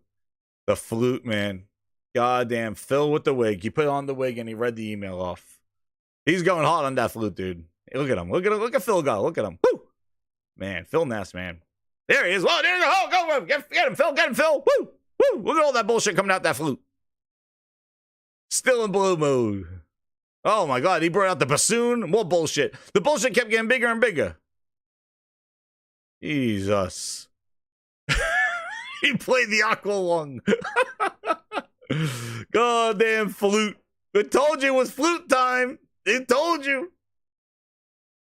Dude, do you hear? Do you hear what this man is saying? This guy. Oh. Get him, Phil. He put on the wig, man. He started jamming on that flute as he was doing this. Tell us how you really feel, Phil, with the flute. So he goes, there you go. But their experience is defined by fragmentation created. He's trying to turn the industry on Nintendo and Sony. Is that what you're trying to do, Phil? Is that the Phil Ness? Are you trying to teach people that Sony, Nintendo bad? You good? Like, is that what we're doing? Platform silos. Dude, that's their business. Leave them alone. You do you, like you've been doing. How's it going? Tell me, how's it going, Phil? Tell me, how's it going? Oh, and second, how's it going, Phil? New games are coming fast. How's it going? Must be going great. Must be going great. Leave them alone. Leave them alone. Like a requiem. What to play first and what to play last. To ground, true and true.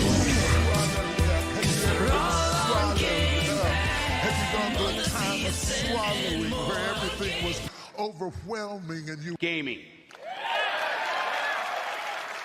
Phil, you're my #1 customer. Leave them alone. The platform silos, Nintendo and Sony, let them do their job. You do you. How you doing? Business meeting you needed? Oh, by the way, you needed a business update? Oh, okay.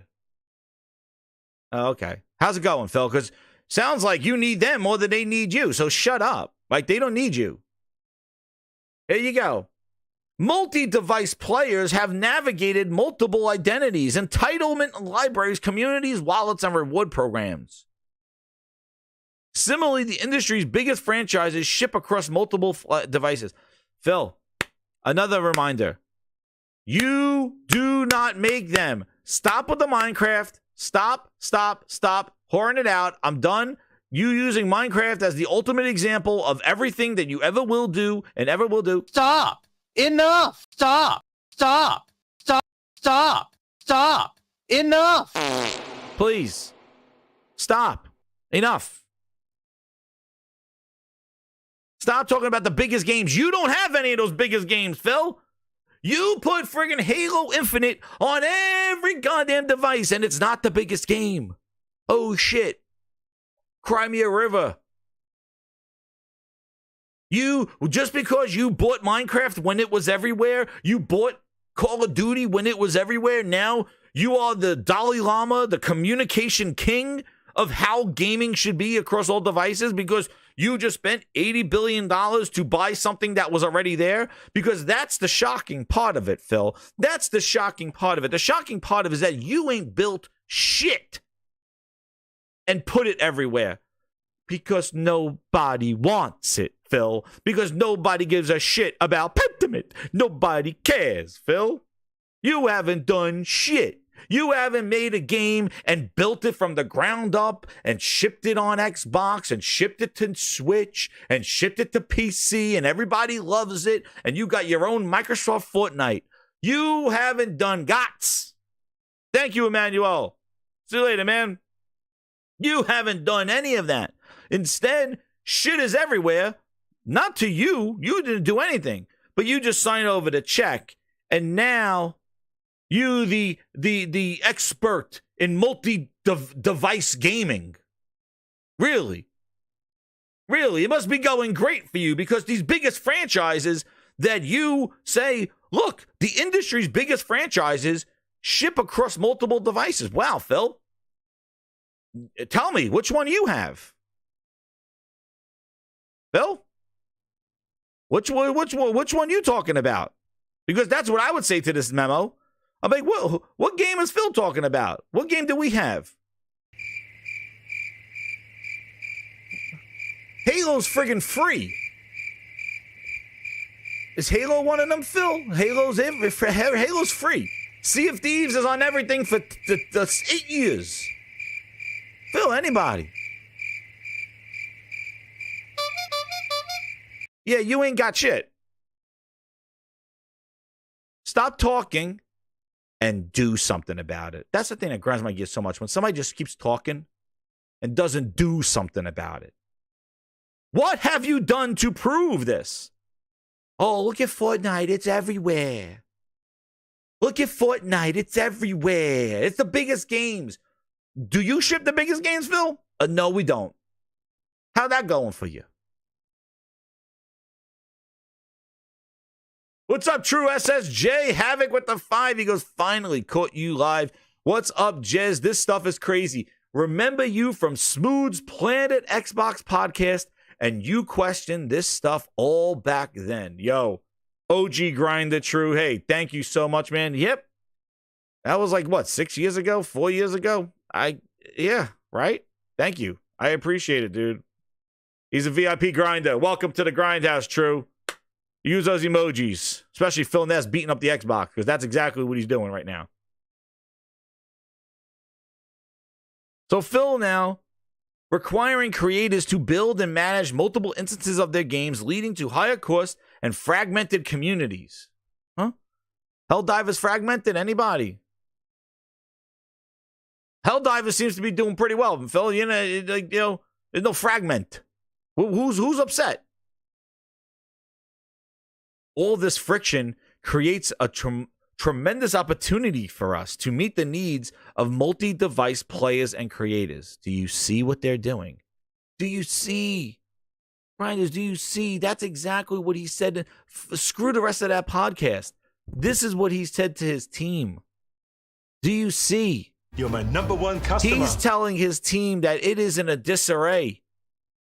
Everybody, the biggest games are everywhere, and we need to make everybody's game everywhere, just like the biggest games. And we're going to see that as an opportunity. We're going to be the third party to bring it all together. That's his commitment to being completely third party. So if you're sitting there going, it's just 4 games, read the text, read the memo, and guess what? Things that you put in writing usually have a little bit more weight than shit that you just say on a show sometimes. If you're in the business, you know. You put something in writing in a memo, it's a little bit more documenting rather than saying I told some shit on a podcast, as you could see from the Phil Ness. So look, he says this is an opportunity for multi-device players. So what they're trying to do, Phil is trying to position his company as a third-party developer, and they're going to try to embrace third-party and be the publisher to host on multiple devices.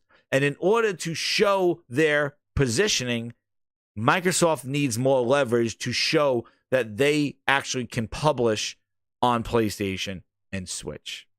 And that's why he's putting his number one games customer over there. Because you can't make promises to creators and developers when the Switch and PlayStation are sitting there. Now, this is very important. You cannot make a promise to creators and developers, because that's what a lot of this is about. It's about recruiting creators, which they haven't done for Game Pass in the last 5 years. Nobody's choosing them. That's why they got to pivot. But this is a very important part, is that in order for them to prove their value to a creator, that if you join with us, we will get your game everywhere. And he can't be like, well, if you join with us, we'll get it on Xbox, we'll get it on PC and phones. And then the creator goes, well, what about those 200 million console players on the Switch and PlayStation that buy games? What about them? Well, yeah, I can't help you there.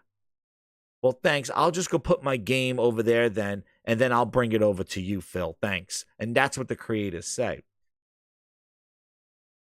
That's why he needs to show that they also publish on those. And that's why he's starting with 4 games, and he'll be bringing games over there depending on their recruitment efforts for bringing in more creators and using their tools, their distribution, their hardware. That's what Phil wants to do. They want to be a leader in multi-device players and creators. That's what he wants to do. And he says it right here. And this is him telling the people, we are not PlayStation, we are not Nintendo. We have a different vision for the future of gaming. A future where players have a unified experience across devices. A future where players can easily discover a vast array of games with a diverse spectrum of business models. A future where more creators are empowered to realize their creative vision, reach global audience, unite their communities, and succeed commercially. A future where every screen is an Xbox. Oh. Similar to that town hall statement from Sarah Bond. Every screen is an Xbox. But I think it's so funny is how they throw Xbox into all this. Because if you're reading all this and you had a brain, Xbox doesn't fit in that equation at all. Because he just said fragmentation created by platform silos. Well, Xbox is a silo, isn't it? Xbox equals screens. Exactly. Unless you turn Xbox to mean, again, craziness. Xbox equals screens. But he's saying right there, platform silos. Well, Xbox is a platform. So if you're saying every screen's an Xbox, do you mean that's your silo? Because you're talking this paragraph as if you a third party, because that's exactly what a third party is. That's what EA is. That's what Ubisoft is. Their games are everywhere. Ubisoft puts their games on everything. Everything. All devices. Ubisoft games. Assassin's Creed goes everywhere. But then how can you then, after saying that you're going to be that vision, then to come back and be like, well, every screen's an Xbox? What are you talking about? That makes no sense. So is the program Xbox? Like, what is it? Or it's your interpretation that that's an Xbox. And it's just a matter of time before, well, every screen's an Xbox. You just go, well, every screen is Windows gaming. And then you don't even say every screen. You just say everything is Microsoft. Pretty much. Like your PC and Microsoft go synonymously. There you go. The future is Xboxes everywhere, consistent with our promise to empower players to play the games you want with the people you want anywhere you want. But the problem is, Grinders, is that first statement. Play the games you want. Phil hasn't shipped a game that gamers want. That's why they're here. And that's always been the problem. Play the games you want. They're playing them.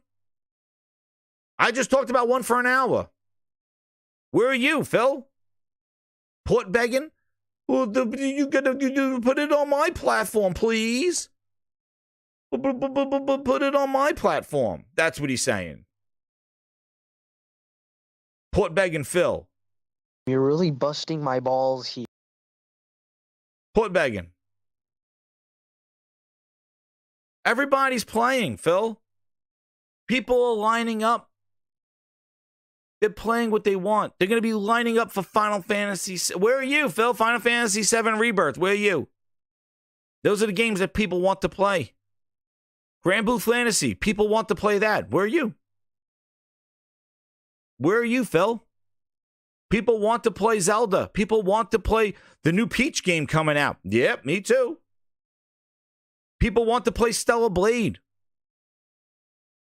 Anything, Phil? Do they want to play Hellblade 2? I don't know. You're not doing a good job of telling people that they should play it. You hide in it. That's the problem, Phil. The problem is that you're not making games that people want to play. Go look at the reviews of Starfield. Go to Steam reviews. Tell me, is that a game that people are lining up for to play? Go look at Redfall. You had to do a whole XCast podcast. Did that answer the first statement?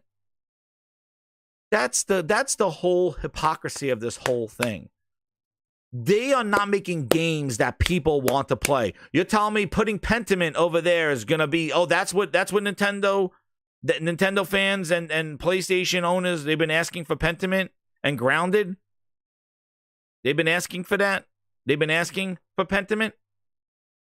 They've been asking for CFDs since 2016. You're finally able to deliver to them, Phil.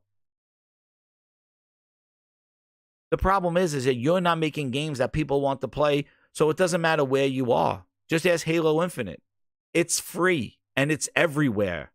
It's free, and it's everywhere. It's free, and it's everywhere, and it dropped off the face of the earth. It is like 2,000 to 5,000 people playing this thing. You abandoned seasons, day one guns, abandoned the campaign. The campaign was the sandbox. Ryan, did you remember when the Halo Infinite campaign was sandbox? I remember it was sandbox. They were going to add content to the campaign. Oh, Halo Infinite was going to get drops and content and all this greatness. It's the sandbox. You do what you want to do. It's the sandbox. Well, it's a sandbox without sand. They abandoned it. There you go. So, play the games you want. They are. They're just not playing your games. And that's the biggest problem, Phil. And you know what? I feel very confident that you're going to make great games, you know? I feel very confident that you're going to help everybody play the games you want, right, Phil? Right? To this memo, you're going to play. I'm sure that play the games that you want, right?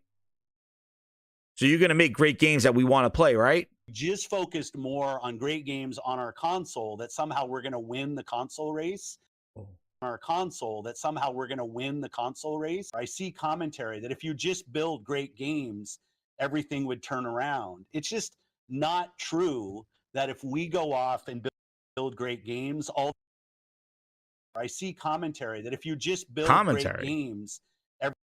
I like how he referred to feedback as commentary. When he says he's listening to you, he hears you, he values the community. And actually, you want to know what, Grinders? Let's go back to the past. We're not done beating this podcast up. We're not done. We're not done. Let's go back. Hey! Would you ship that? What you just played?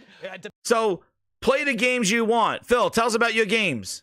I see commentary that if you just build great games, everything would turn around. It's just not true. Oh, okay. So there's your problem right there. You should be building great games that people want to play, and then I'll give a shit where they are. But all you keep talking about is where you're going to be. You talk like a third-party publisher of distribution. You talk like a warehouse. He talks like a shipper, like a UPS, like a FedEx. He talks about just where he is, but he doesn't want to tell you what it is. And you see this. Like I've always pointed this out for the last forever. They are everywhere right now. Today, right now, they are everywhere. They're just not on those other platforms on day one. They're everywhere right now. Your vision is seen. Your vision is now. You're on all the phones, all the PCs, all the browsers, all the Xbox consoles, Samsung TVs, Meta Quests. You are everywhere right now. More than the install base of those two consoles that you say are not growing anyway in the same podcast. And I love how commentary, you mean feedback, Phil, right? Let me tell you what the problem is. And here it is, Grinders. And I'm going to read these super chats, and then we're going to go right into this. Hit that like button. Cosmic Hero, $10, baby. He goes, God, Phil and this company obsessed X. Where in the world did he get this mentality? Quit 50 crying because your company sucks and you're a failed leader. Yeah.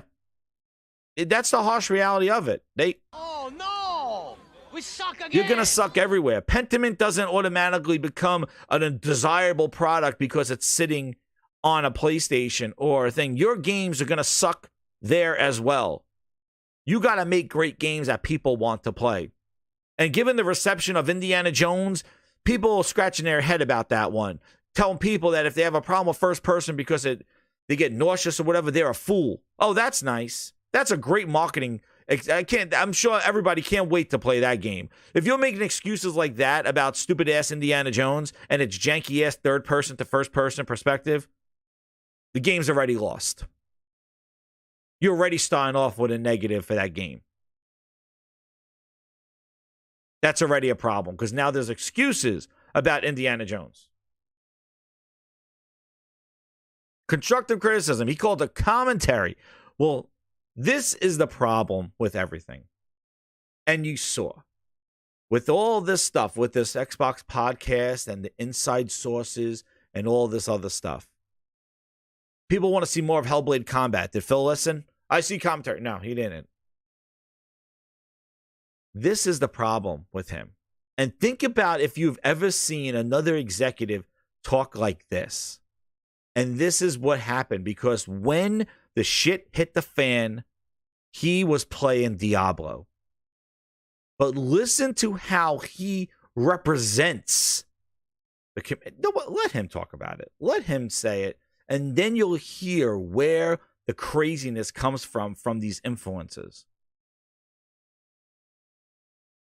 Go ahead, Phil. Tell them about it. You're an executive making great games. Let's hear what you got to say. Well, I love being part of the community. The challenge for me sometimes, the gaming community came together to recognize somebody that, frankly, many of us, I love being part of the community. The challenge for me sometimes is in my role, being part of the community and being this person that has been lucky enough to end up as the head of Xbox. I can't be a kind of anonymous member of the community, and there's mostly goodness in that, but sometimes there's some challenges in that. But hearing what our customers, what our fans, what our users love about our platform and our products and our games and what they don't, I do think is incredibly important. You know, when we're doing the show on Sunday, I mean, you know this because we go through the process, there's certain things I pick that I say we really have to have this in the show because it means something to a small segment of the audience. I mean, Tales of Vesperia was one of those for me that I remember on 360, the work that we did with Tales and what it meant to have a game like Tales end up on our platform. And I wanted to make sure that showed up. And, you know, everybody who's kind of outside of our community watching us put the show in, why is Phil so adamant that this game is in our show? We do walk out of some of the meetings thinking that. But, yeah. But you know, to me, it's all about community. And our community it's very diverse. I even look out at the faces here. It's awesome to see the collection of people that come together. It's not all about one thing. Yeah. It's about multiple things, but being respectful of people coming together and playing together. And sometimes it's just the right thing to go do, right? So, yeah. Well, you were... That sounds like a silo, doesn't it? Cultish community. And you're in this community. What are you talking about? So your platform is a community? That sounds more of a silo, or more of a thing that you said those other companies are doing than you. Your job is to make great games for gamers, regardless of what they play on, because they may buy your product to play your games. So get out of your bubble Get out of this number one community, customer. especially if you consider your community as commentary. When your community is telling you, Phil, we just want great games, and you respond, I see commentary that if you just build great games, everything would turn around. It's just not true. commentary? You mean critical feedback that the Xbox gamers bought your product and they want great games. So you call that commentary, and it's not true. Not true for them or not true for your business. There it is. And he says there, it's hard to be an anonymous member of the community. He wanted to be an ear in the community, hear that. But now that he's on the front, he's the leader of this community. And he hears you. He's listening to you. But he's not doing anything that you say. He calls it, I see commentary that if you just build great games. He sees commentary. Who do you think's telling him, Phil, we want great games? Who? Satya? Phil, we got to make huge budget games, Phil. We need to. Satya's telling him? No. The community. He's the leader, head of Xbox, and the community is telling him, Phil, we want great games. And you say it's commentary. I see commentary that if you just build great games. And you talk about in your little memo about fragmentation created by platform silos. But you refer to people that game on your device as your community, and you're part of that. Listen, there are communities built, but they're built off of celebration of their experiences. You know, there are communities built off of people who create things, an artist, a director. We appreciate your work and we come together to celebrate your work. What do you do, Phil? All you do is say, bringing your shit elsewhere, but nobody wants your stuff. Play the games you want, not your games. Was Halo the game that people wanted to play? Was Redfall the game that people wanted to play? Look at Starfield reviews. Look how fast that dropped off. Is that a game that people wanted to play? No. People wanted to play Spiderman. They wanted to play Zelda. They wanted to play God of War. They wanted to play Hogwarts Legacy. They wanted to play those games. They don't want to play your games because you haven't provided quality to them. You actually said it yourself in 2019. Means when I think about Xbox, I'm going to think about quality games. We have work to do there. We haven't done our best work over the last few years with our first-party output. That's always been a hit on the company on that. Whenever I hear some criticism.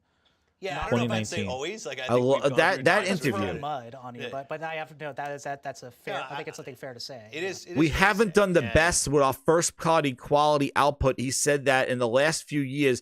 That was in 2019, and the guy said from where was he from? He was from Fortune magazine, said to him, that's always been a criticism of you, of what you do, that you have not put out great first-party content. And he says, I wouldn't say always. He says, when you think about Xbox, I want you to think about quality. We have work to do there. We haven't done our best work in the last few years. So this is preceding 2019. Let's ask now that question. Grinders in the chat. Do I have to put up a poll? When you think about Xbox, do you think about quality games?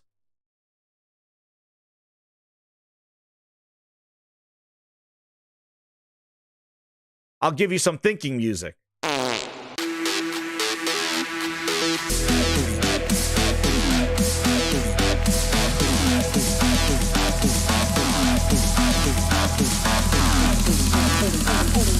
Let me see that booty drop.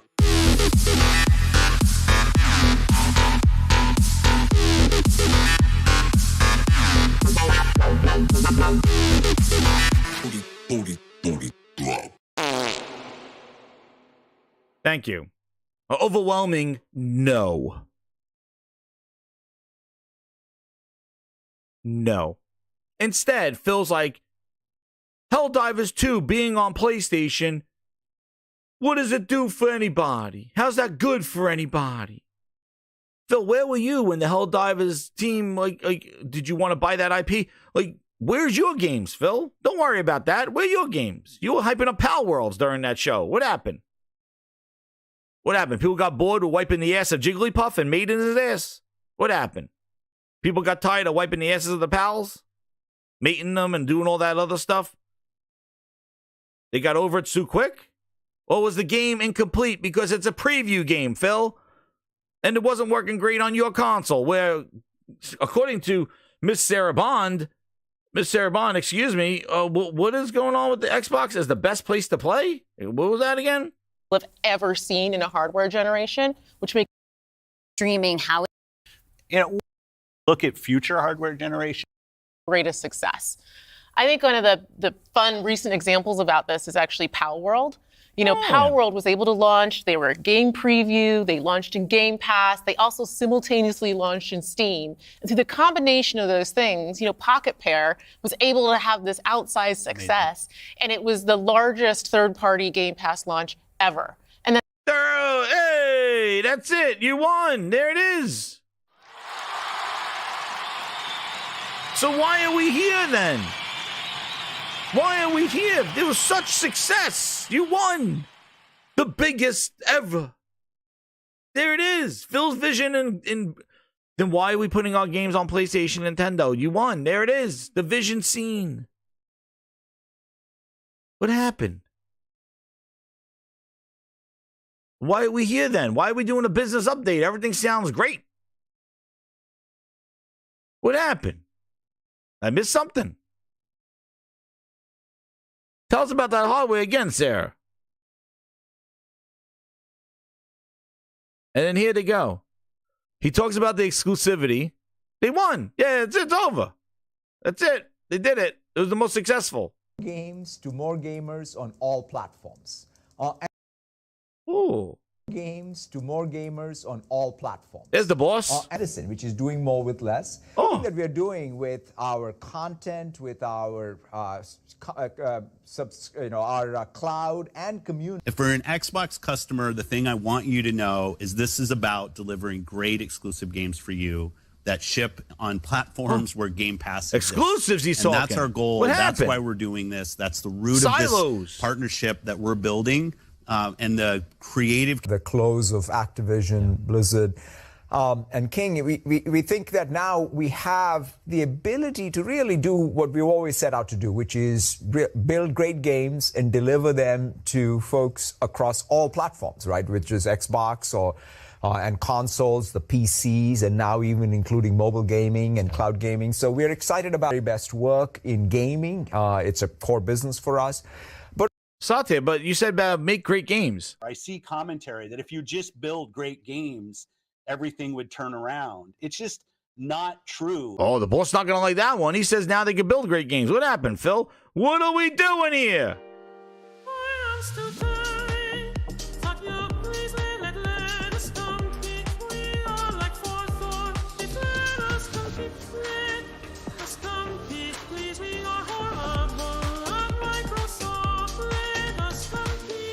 What happened?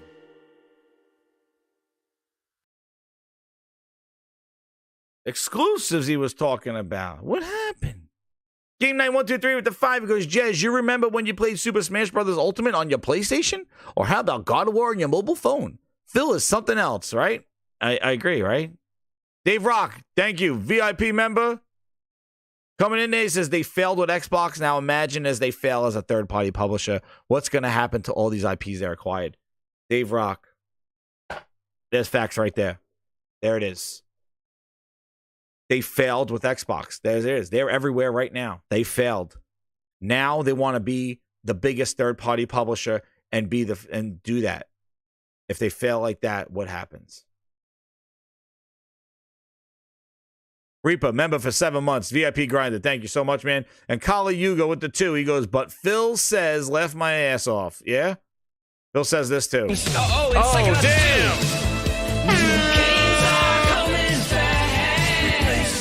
Games are coming fast.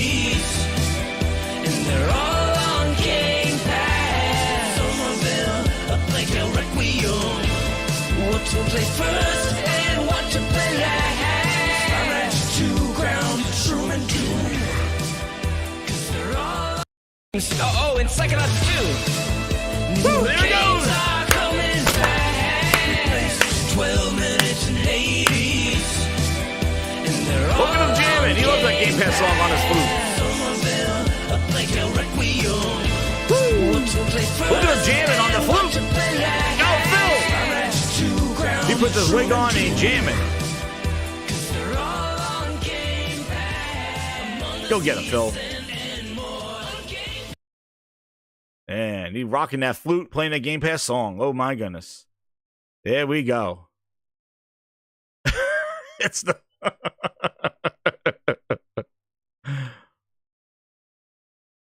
But then, he begging.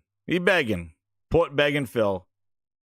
He was hyping up exclusives when he bought Bethesda, chest all out. And now, he's talking about silos and restricted. But in his memo, he seems a little bit more forward about being third party than he did in his little podcast here, don't you think? He was a little more direct in his memo. And now he had a whole section here about how multi-platform availability is good for business. So tell me again, it's just the 4 games, right?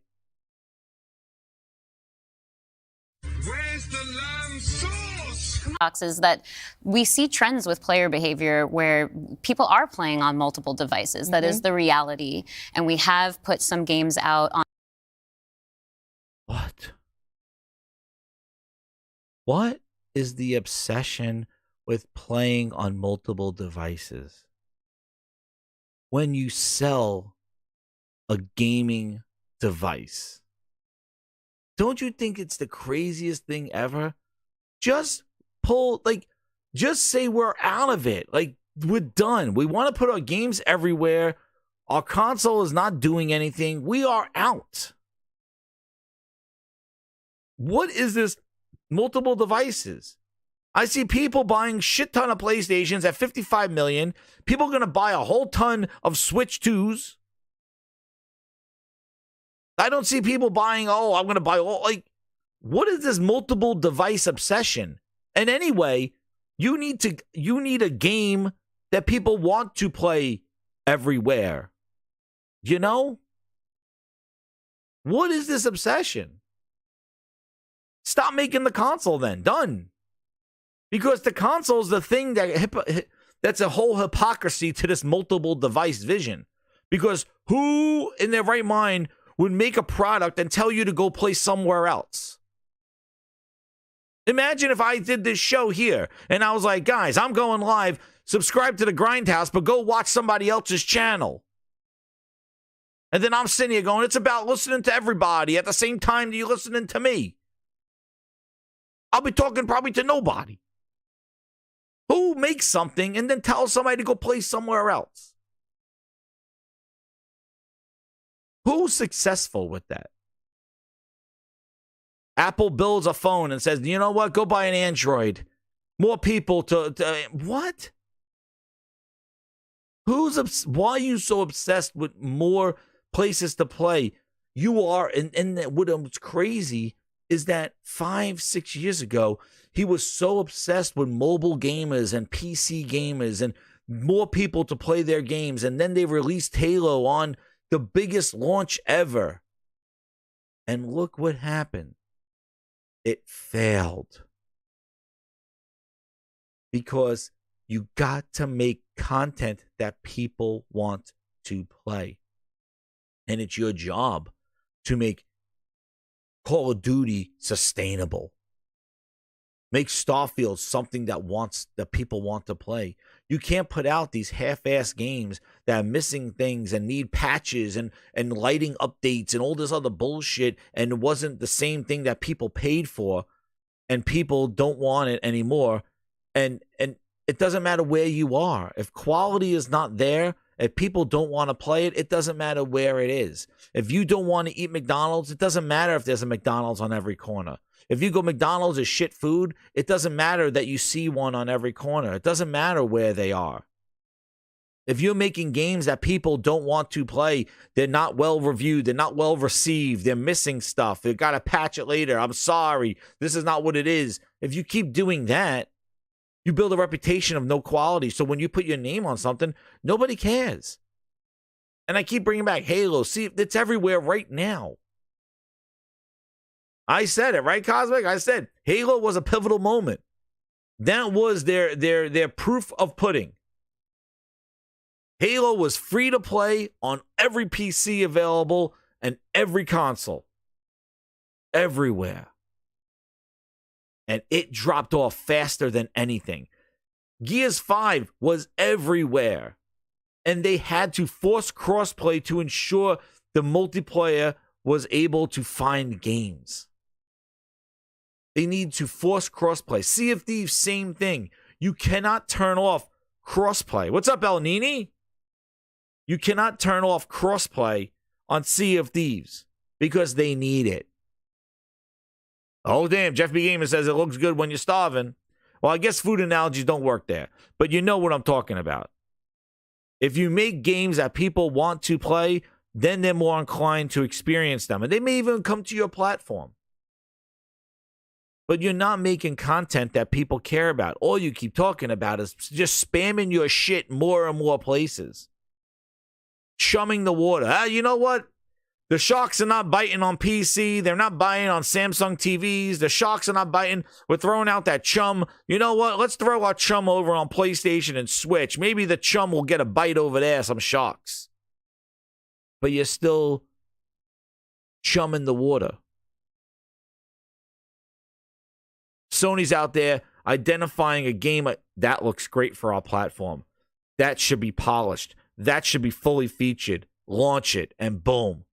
Helldivers 2. Let our studios cook. We'll let Final Fantasy eat up this time.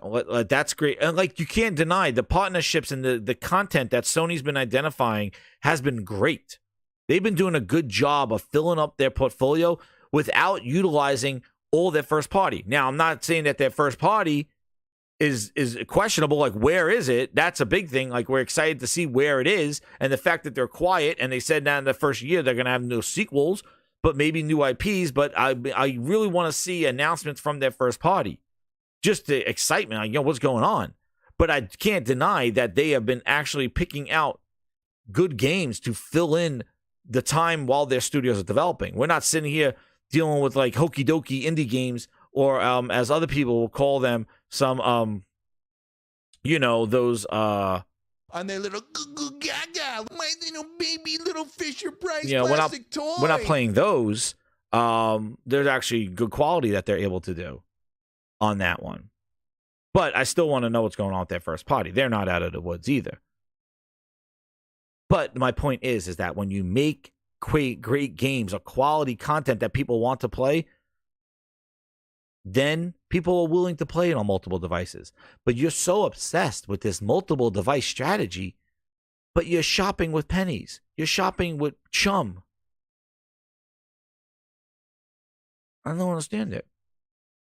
On multiple platforms before. So my understanding is that that's been good for players. How does that come back to the business? Is it good for players? Because Minecraft Legends said they're not supporting the game anymore less than a year from its release.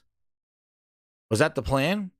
Does that give you confidence in buying another Microsoft game knowing that they're not going to support it anymore with content or anything like that? That was everywhere. Minecraft Legends on every platform. Even Minecraft Dungeons had an arcade box. And if you've been doing it already, then why even have this meeting? What is the pivot? That's why. Only 4 games? Yeah, as you said, we have shipped games on other platforms. In fact, realistically, if you look with the addition of Activision and Blizzard and ZeniMax, we're one of the largest game publishers on PlayStation. Hold on. Okay. Holy Spirit, activate. Oh, no. Holy Oh, Spirit, no. Oh, no. activate. Holy Spirit, activate. Activate. Activate.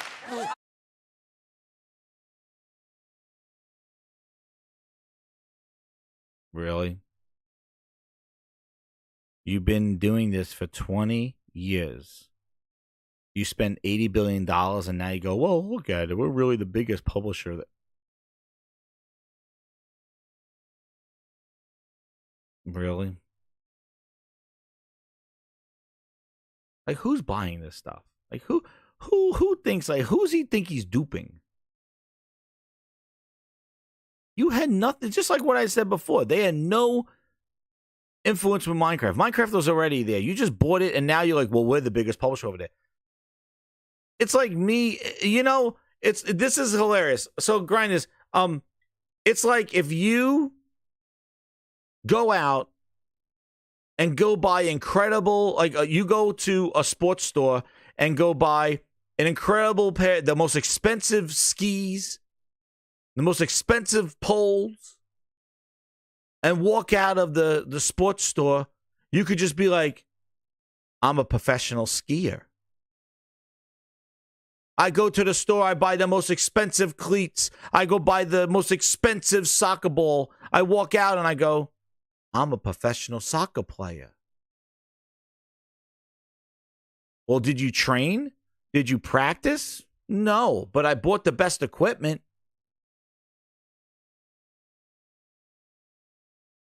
That's how he approaches this. So you have done nothing in multi-platform distribution with any of these games. They're already there. But now that you bought them, you're an expert in how this works. Such an expert that you have to have this emergency Xbox business meeting to tell everybody that we're putting our shit everywhere because we're not doing well.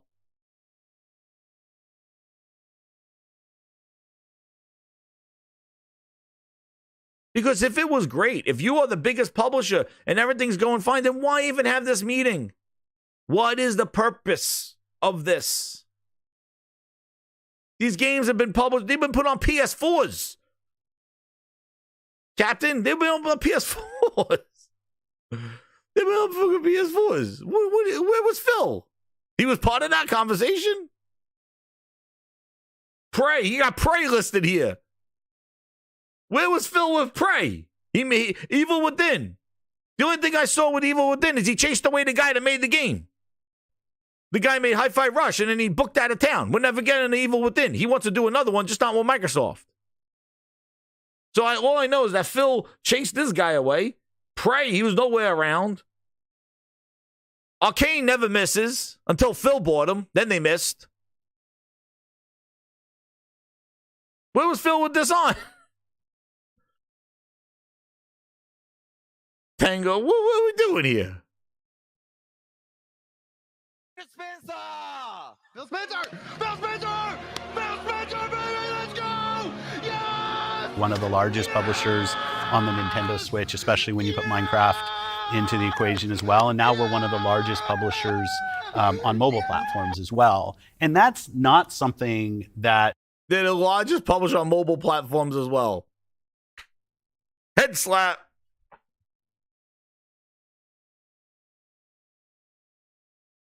This is ridiculous. It is so... as a gamer listening to this stuff, like, I'm like, I just want to go in there and just go go. I love to just go to this meeting and just be like, just like who do you think you're talking to, man? Like who? Like you really think we're that stupid? You were begging. Like really? Now you're the biggest mobile publisher? Yeah, I'm sure. Look at this. Jesus. Like, who do you think you're talking to? We want to back away from. We want to continue to be building great games that millions... What was that again, Phil? I keep hearing these great games. You want to continue to build great games. I see commentary that if you just build great games, everything would turn around. It's just not true that if we go off and build build great games, all of a sudden you're going to see console share shift in some dramatic way. So you see it right there. If he builds great games, the console's not doing anything. So therefore, he's saying we're building great games to put it on other people's consoles. Just 4 games, though. Just 4 games, right, Ryan? Just 4 games. And millions of people can love, and that they can play those games where they want to go play. But we do understand the business success that Xbox has to have. As leaders. Now we got to come back. Oh, the business success of Xbox. You just basically shit on the whole console. Like, that the console, like, you just said if we make great games, people are not going to buy the console. And then now you're saying if we make great games, we want people to play them on all platforms. But now he's going to try to bring it in to calm down the Xbox diehard fans that abandoned. In this business, the system today, the system that all companies that we play video games from, is a world of you got to be growing your business. Growth in our Xbox business is critical to the long-term health of Xbox. Jesus, Phil, you met the wrong day. Growth of the business. Let's talk about Game Pass a little bit more, since that's a big bet for Microsoft. How many subscribers do we have now? And it does seem like a really good deal for the consumer, but what about the Microsoft investor? How is this a moneymaker for Microsoft? Our last public number was 25 million subscribers that we've talked about. We get an update? Not right here, but many people know I've been on Xbox for over 20 years, and I want to make sure Xbox is in the best position for the next 20 years. That means healthy player community, healthy creator community, and healthy business. So when and they're not doing well in any of those 3. Player community has stalled. Said it right there. Player community has stalled. Console sales have dropped to sub Xbox One sales. Creator community. People are skipping their platform entirely because of the stupid S. Games are just showing up on other platforms, even friggin' like the PlayStation 4. Then he talks about content, create the players. What was the other one? Community and healthy business. Healthy business. Satya removed the growth of Game Pass from his business. And the CFO, that's the answer. That's Satya, the business. So he didn't see growth in player, creators. Nobody wanted to come to Game Pass. And now the business is suffering. So in order to save the business and ensure that Xbox, whatever that is, maybe it's a pin or a shirt that he's wearing, if he considers that an Xbox, is going to be around for the next 20 years. And $80 billion in debt. Who did that? He could have made great games without buying Activision. This is what I said. And people said I was crazy. I said, you don't need to buy all these publishers to bring great games. Sony did not buy Bethesda to even get Deathloop. They just saw the game and made it. Sony did not buy Square Enix to get the Final Fantasies.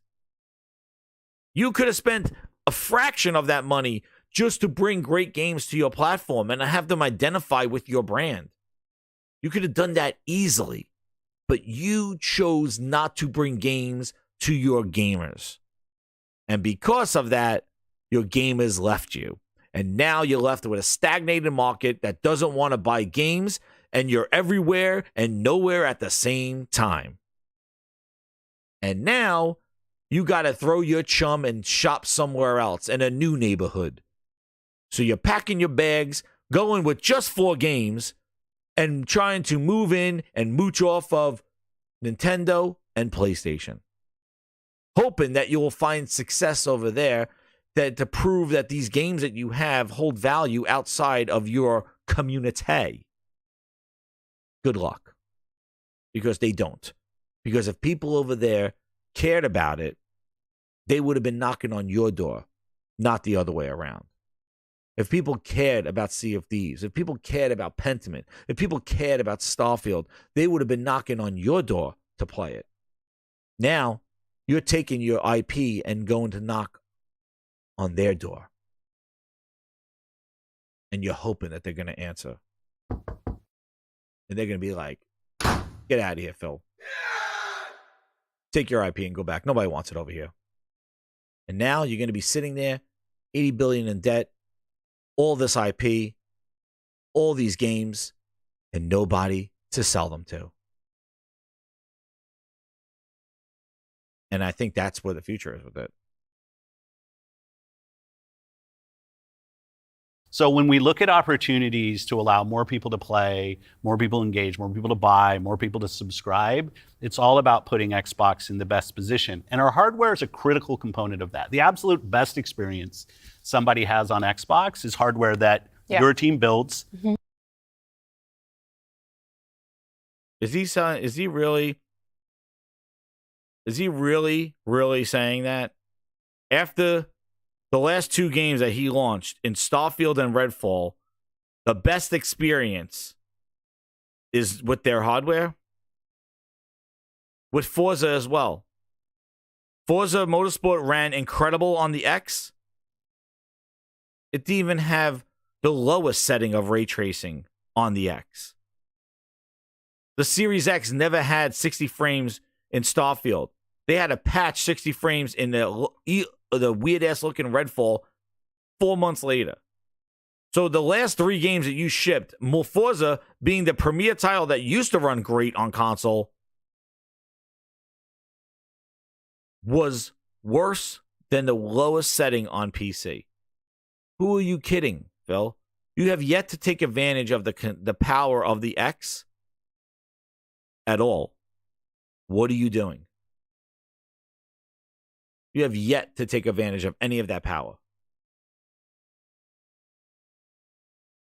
But it's the best experience now.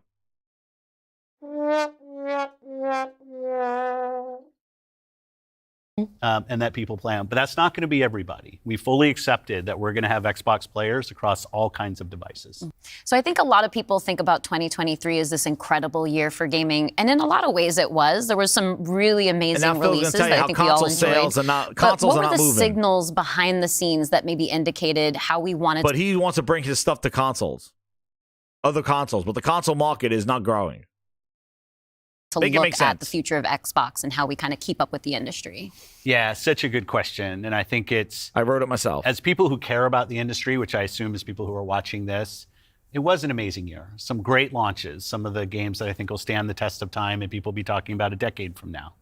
But it's an industry that didn't really grow. And what happens when an industry doesn't grow? You end up with some job eliminations, which we had. We had even our own hard decisions to make about building a sustainable business for ourselves, but in no way were we alone in that. When you think about a healthy industry, I want players who believe that they will find the best games on the platforms that they love. I want people who invest their careers in working here to feel like this is a place that they can be successful. And that really is down to being part of an industry that is growing. If you listen to Lisa Su, the AMD CEO, she'll say that AMD-powered consoles are likely to decline in 2024. I think there's an amazing set of games coming in 2024, but if we don't get to growing as an industry, the industry will struggle. And today there's really two choices on how do you grow the industry. Do you say I have a fixed number of players, the players that we have today, and do I find new ways to monetize those players to get more money from the players that I have? What you did. Or do you think about how do I expand the business I have by finding new players and adding those to the base of players that already play? And you've been doing that. He says it. Focus on Xbox for adding new players. You've added all the PCs, all the phones, all the Samsung TVs since 2000 in the last 2 years, and all Quests. But that's still not enough for your business? Now, let me tell you this. I did a whole show on this. The consoles, they're going to decline. Oh, no, the consoles. Let me tell you something.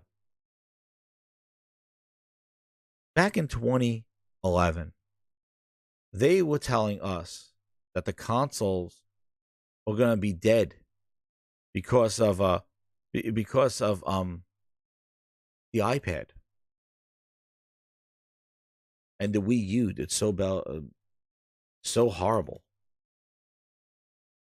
Look,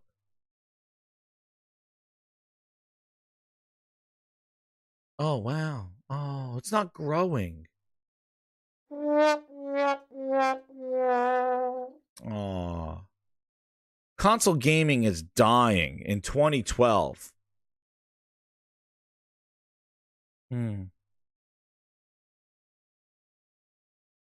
Isn't that sad?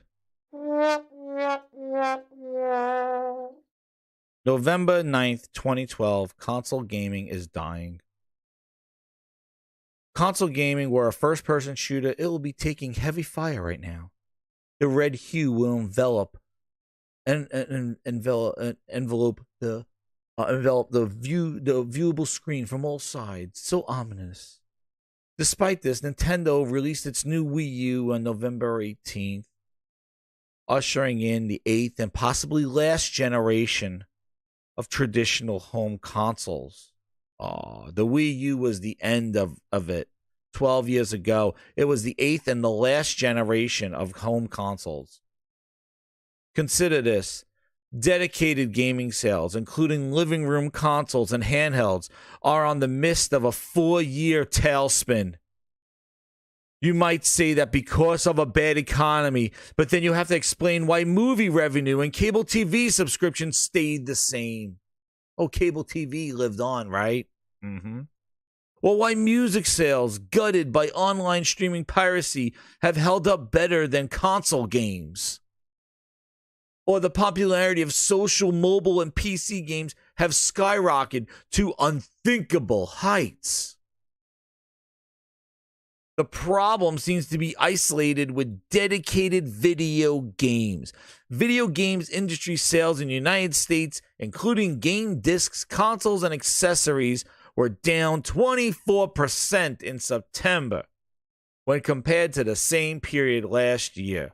Many experts believe these decreases in profits, the rise of casual and social gaming, and waning customers' interests are affecting makers of the big living room consoles, the 360, the Wii, and the PlayStation 3. Consoles will grow again and go away. Never, but today's dedicated gaming business is arguably in a most tumultuous period since 1983's gaming collapse. They were going to do it. 1983 is going to come back. It's nowhere near ruined yet, thanks to Madden and Call of Duty. Since the 80s, console makers dreamed of using their dedicated gaming machines as Trojan horses. Gaming consoles transformed entertainment hubs. In fact, 40% of all Xbox activity now is non-gaming. Oh, no. You got it. Oh, no! We suck again! Jesus, 40% of Xbox activity in 2012 was non-gaming. Where's the lamb sauce? Combined consoles are for Netflix users. The great news is for the movie industry. And here we go. Console gaming isn't helping the gaming industry mainly because it used to stream Netflix movies. Quote, I'd sooner pay nothing up front and $5 to $10 later than plunk down $60 on a game and hope I like it. Oh, man. Where have we heard that before? Everywhere. Not only, but gamers taste how evolved quick, bite-sized gaming sessions and some other consoles have never been good at. Gamers must go to the living room, wait for the console to power on. Oh, my God. I need a goddamn clown music for this bullshit, CNN. Jesus, I gotta wait for the console to power on? Please, load the game from the menu. Wait for it to boot. Quick resume, where are you? Save me. I gotta wait for the console to power on. Please, somebody save me. Oh, holy shit, I'm exhausted just reading that. The console powers on, I gotta load, I gotta hit the button. Holy shit. This is horrible. Jesus. 12 years ago, holy Jesus. Power on the console, imagine that. Most people who like console gamings in the past still do today. But they're also looking for a wider spread of experiences. They want games they could play quickly after work while the kids are asleep, or a short, satisfying experience. Oh shit, pause. What are we talking about here? Holy shit, what are we doing here? What are we talking about here? What you watching, little bro? Caught you in 20K HDR 1200 FPS Super Nintendo iOS 49 Blu-ray Ultraviolet Radiation 1080p PlayStation 5. Holy crap, what are we talking about here? What is this Alex Hutchinson talking about? Is it gaming? Because it don't sound like, I don't know what the hell he's talking about. He wants something that's quick after work while the kids are asleep and a short, satisfying experience. Holy shit. Oh, hey. What the hell are we talking about here? We still talking about gaming? Gaming. Oh, shit, yes. I think it's still gaming. Grinders, is it still gaming? Hit that like button if it's still gaming. Is this guy talking about? Holy shit. It's getting hot in here. What the fuck's going on? Holy shit. It's getting a little hot in here. My goodness. I'll be talking about gaming. Oh, man. Grinders, we're going wild here. Ooh, he wants wider experiences. He wants something quick after work while the kids are asleep and have a short, satisfying experience. Holy shit. Hutchinson, you gotta get out there. Strip clubs too much. Anyway, this was gaming in 2012, everybody. Just to tell you, this is not something that was wrote yesterday, because it sounds like it, right?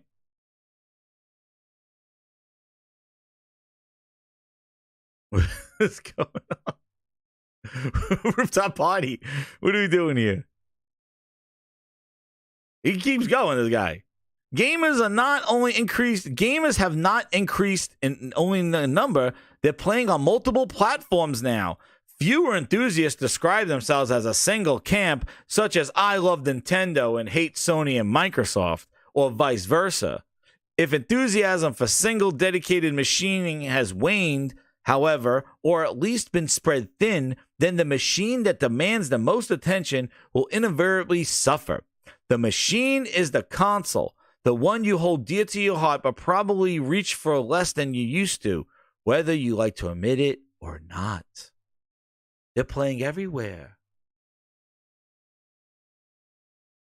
Creative stagnation. And it goes on. And look, they got quotes. I've read this before. They had quotes from the, you know what? They needed some insight. You know their sources. So guess who they reached out to? People aren't as a quote here. This is their resource. This is their research here. Quote, people aren't as motivated by cutting edge graphics as they once were, says Paul Nazareth. Oh, wow. Where's he from? Oh, creative director at Zynga, makers of Farmville and Mafia Wars and other social games on Facebook. Oh, shit. Now that's a source. That's who I'm going to do my research on, whether people care about quality games anymore. I'm going to ask our good friend over at Zynga, makers of Farmville. How you doing, Zynga? How's everything going over there? You must be an expert back then in 2012, right? How you doing, Zynga? What are we doing here? Our experts over at Zynga. But anyway, enough of the comedy show. But that's what they were saying back then. So, Phil, the vision was in 2012. More people playing every... Yo, they sound like a broken record. They just want to will this into... Listen. You make great games, people will come to play the great games. Work on that, and things may turn around. But by just putting your shit everywhere else, it's just spreading your shit. It's still gonna stink. And if you know anything about it, just ask the guy over there sitting in the brown. He knows everything about shitting up the place. Shit. He knows everything about shitting up everything. Come on now.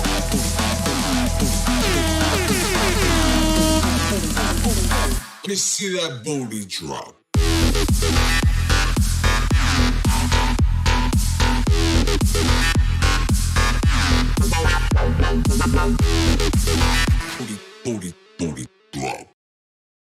Fort Megan Philness. There he goes. And then he continues.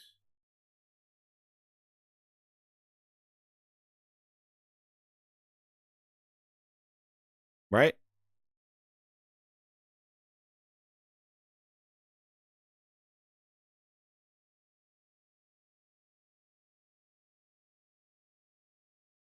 And then here, with his conversation with GameFile, he says right here, I will say, when I look at a game like Helldivers 2, and it's a great game, oh, what was that, Phil? What was that, Phil? I see this motif of Phil keeps talking about great games, but he's the one that we have quoted just saying about they don't make great games. So he's saying now here, Helldivers 2, it's a great game. Kudos to the team for shipping it on PC and PlayStation. I'm surprised he's not saying, well, it's on PC and we make Windows, so it's an Xbox product. So congrats to the Xbox team as well, because that's the kind of Phil Ness that he does, right? He does this kind of like, oh, this shit. He used to be like, well, wait a second. It's the 12 stages of Phil Ness. It's like the 12 avenues of Kevin Bacon. He's like, oh, well, it's a great game, Phil. Oh, really? It's a great game and people are playing it? I see commentary that if you just build great games, everything would turn around. It's just not true. Oh, okay. Well, Helldivers 2 is a great game. Kudos to the team. Oh, so people engage with great games, Phil. Wow. Who would have thunk it? I'm not exactly sure who this helps in the industry by not being on Xbox, said Phil Spencer. If you want to twist yourself to say like somehow that benefited somebody somewhere, but I get it. There is a legacy in console gaming that we're going to benefit by shipping games and not putting them on other places. We do the same thing. Dude, I think he's drunk on his own Phil Ness, man. He doesn't know what he wants to be. Is he exclusives? He's complaining about exclusives. He wants great games. He don't want great games. We're not going to go off and make great games. They don't do anything. But then when he sees a great game, he's like, why is it not on our platform? I told you. They don't know anything. And that's why they're in the state that they're in. And I've told you this before. And you'll hear me another 2 years saying the same thing. Putting these games on PlayStation and Nintendo ain't gonna save them at all. They will still question the business. They will still have nowhere to put their stuff because they're not making great games. But he knows a great game when he sees it, but it's just not on his Xbox. And maybe it is exclusive because guess what? Sony owns the Hellblade. Like, they've done Helldivers 1. Where were you? You know, you were hyping up Vampire Survivor bullshit. Why weren't you hyping up Helldivers 1 saying we got to get Helldivers 2 on Xbox? And guess what, Phil? Sony's seeing huge success by not putting it on an Xbox. How's that? How are them apples? They don't need the 20 million little console people that you got over there that said you don't need to buy a console. And to go back to the console thing, you know, they could talk about console sales stagnating. Guess what? The Switch has been out for a decade, over a decade.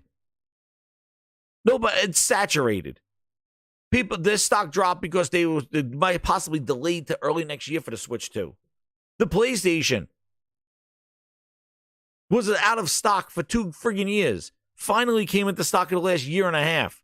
And they brought up some $25 million for a year, a financial fiscal year, some crazy god amount. And they missed it. And their money dropped. Xbox has been going on for 5 years telling them you don't need to buy the console.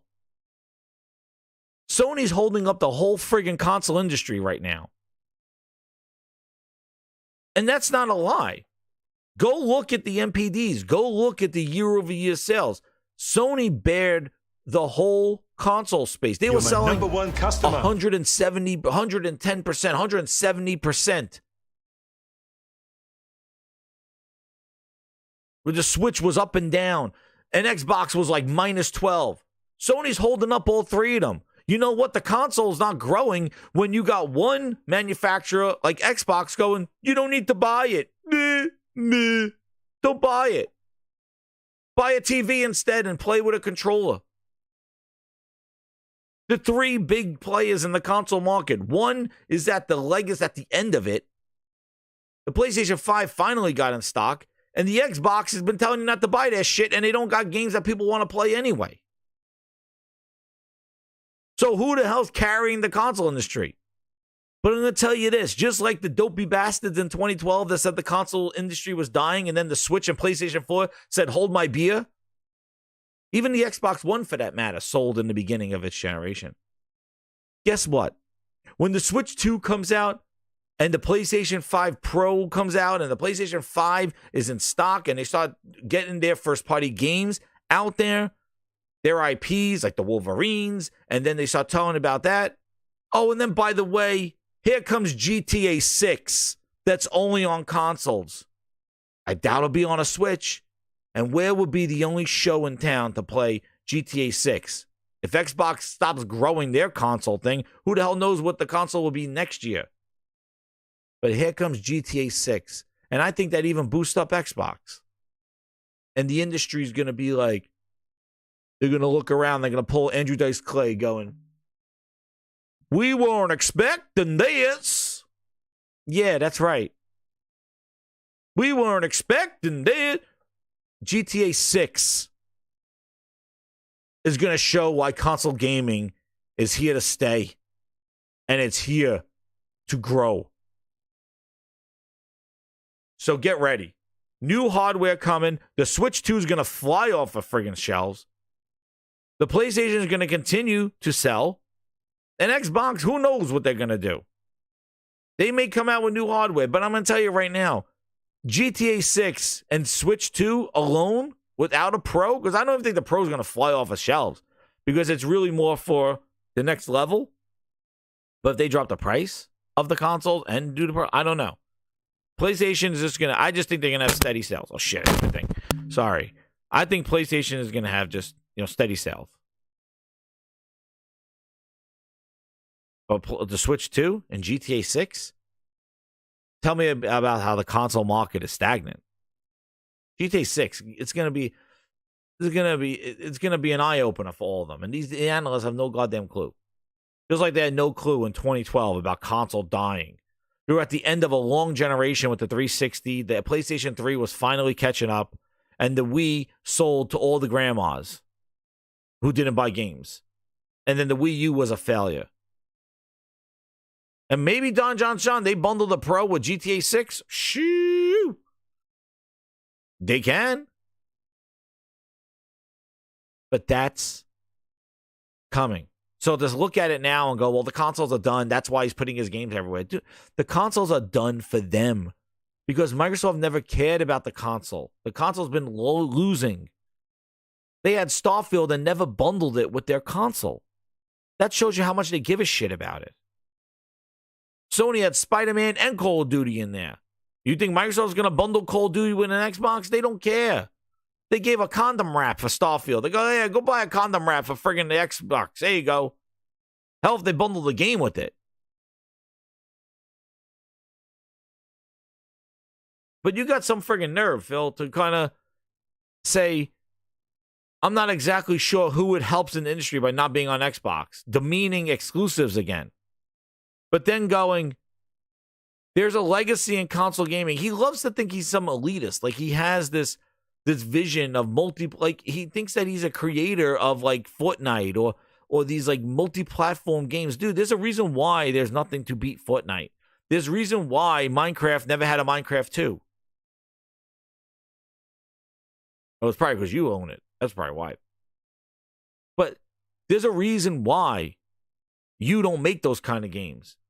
But you can't just go out there and buy a third-party publisher and think that now all of a sudden you're Mr. Expert. Because look at what happened. You bought Bethesda and you shipped Hellblade.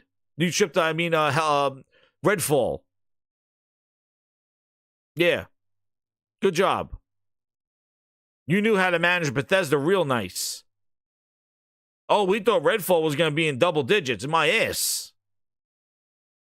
So tell me about it. Just because you go out and you buy your most expensive skis and poles or a soccer ball and cleats doesn't mean that you're a professional skier or the goddamn World Cup champion. Just because you have the money to buy the most expensive gold-plated cleats and the most expensive leather soccer ball and the most expensive jersey, and then you walk out of Dick's and go, I'm a World Cup champion.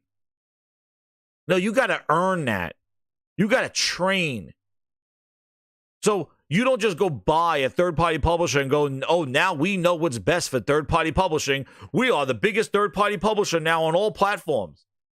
Sit on your ass, bitch. Phil, you got no clue what the fuck you just got into.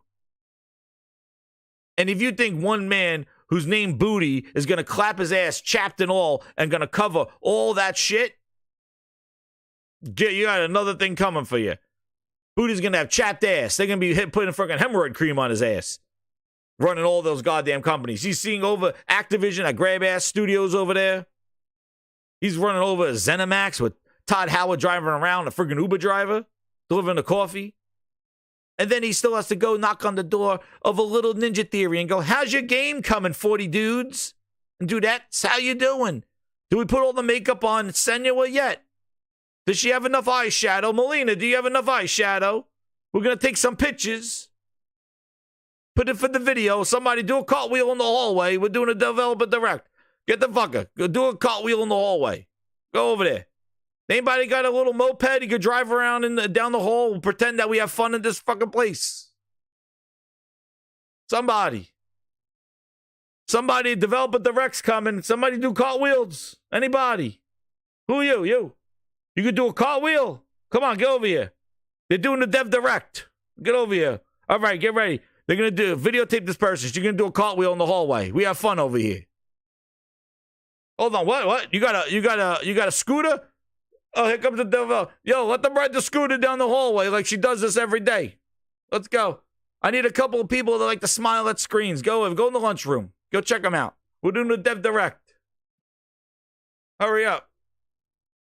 What is? You guys are eating lunch? Yo, smile. Here comes the dev direct. Smile, they're coming.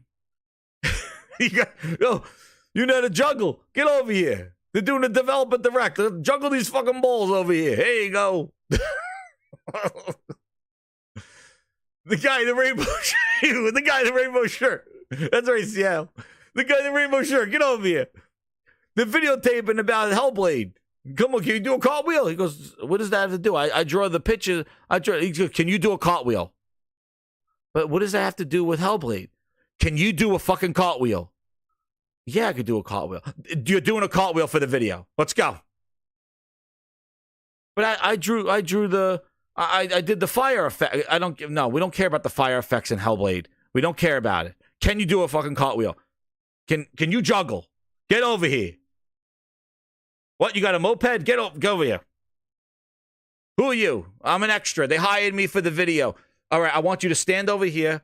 Pretend that you're drawing some hairs on Senua's face over here. I just want you to smile at the screen. The camera's going to look at you. You smile like you know what you're doing for the developer direct. You're the extra. Phil told me that you were coming over here, but they hired you. Get over here. All right, you two, I want you guys in the lunchroom. Smile at each other. But I hate this guy. I hate working with them. He sits next to me. He smells like shit. I don't care. The developer direct's coming. You sit down. You smile. Look at you two. You're smiling. You love each other. You love working here. Think about Phil. Think about Phil. Think about Phil. Dude, that's behind the scenes of the developer direct. You didn't notice. This is exactly the way it went down. Exactly.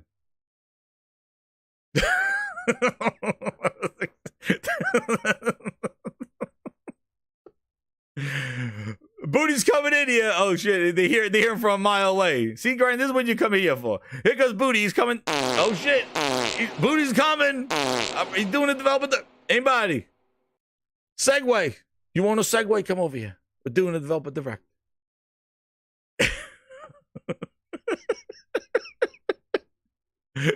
Any obese employees? We do front and center. We gotta get you fat bastards in here. We got fat bastards. I need you front and center. We hire fat bastards over here too. We got fat bastards. Get over here.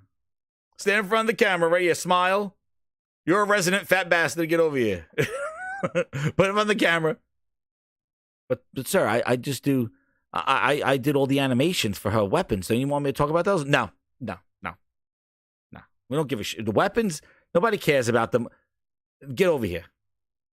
You got a Segway? Go down the fucking hallway. We're going to put it in slow motion. Developer direct. Here we come. We'll tell them about the new weapons. But don't you want to show it? I got a video. No. Get the Segway. Go down the fucking hallway. Slow motion. Wave to the camera. Go to the lunchroom. There we go. Developer direct. Here we go. Come on. Let's go. Oh, you got pets? Bring the dogs. Bring the dogs. They're doing a development. They're doing a development direct. You love a dog lover? Bring your dog. Let's go.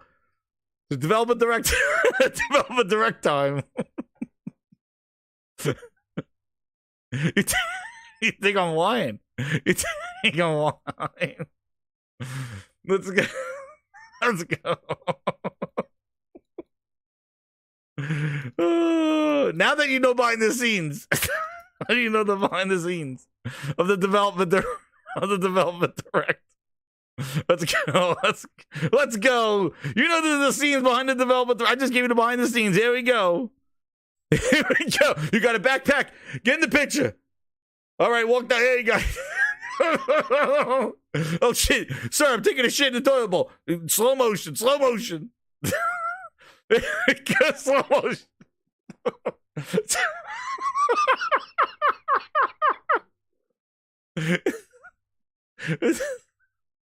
Wave somebody. I know you fucking hate him. Wave to him. Wave to him. You're on TV. You're on TV. Here we go. This is what Phil thinks we give a shit about. There we go. Scooter Maggie. Get over here, Scooter Maggie.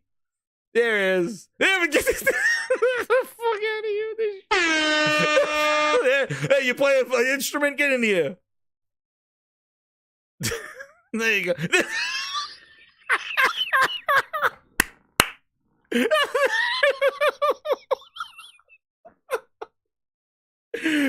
What are we doing here? The shit. This is if you just make great games, fucking goddamn circus. This is, I told you. You think I'm talking? Wait, you don't like him?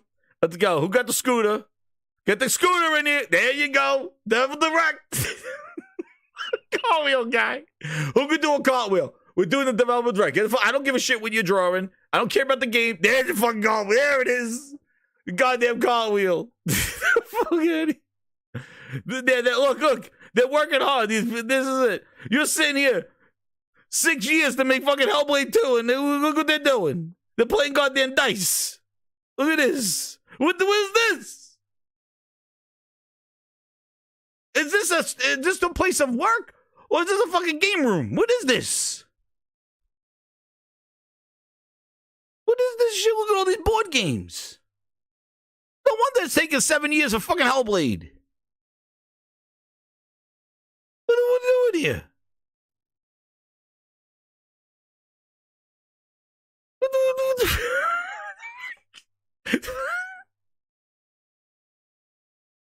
What the I would have been swallowed up. Have you ever been swallowed up? Have you gone through a time of swallowing where everything was overwhelming and you... I would have been swallowed up. Have you ever been swallowed up? Have you gone through a time of swallowing where...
Stop.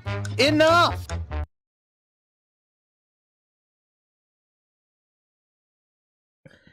That's making great games everywhere. I didn't see one. I saw people cartwheels. This. That's what they want, people. That's what the people want. No wonder you're putting your shit everywhere. You have no clue what gamers want. JP Loco with the 5. He goes, heard that ex-Halo dev call out Phil Spencer crying about Helldivers 2, saying, who does it help to lay off 1,900 employees? Exactly. What are we doing here with this shit? Game night with the 1, 2, 3 with the 1, 2, 3. With the 5, he goes, why is that one developer getting pushed in a box carrier trolley? Dude, I have no clue.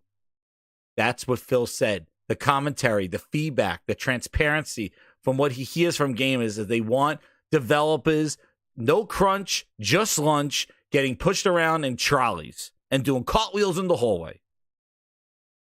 I have no clue. No clue. But he'll tell you where he can play his games. There you go. They needed those 3 clowns to get on stage and tell us about the games. Instead, they told you about the Xbox business and said this is none of it different. They're showing that the devs are having fun. That's why it's taking so long. And then Phil has to go out there and take it on the chin when it's not good. Dude, I have no clue. They are a comedy show. They have no clue. They think that they're getting over on us. They're manipulating us. They're tricking us. They ain't tricking us. And you want to know why I know they're not tricking us, the real gamers, is because they're struggling.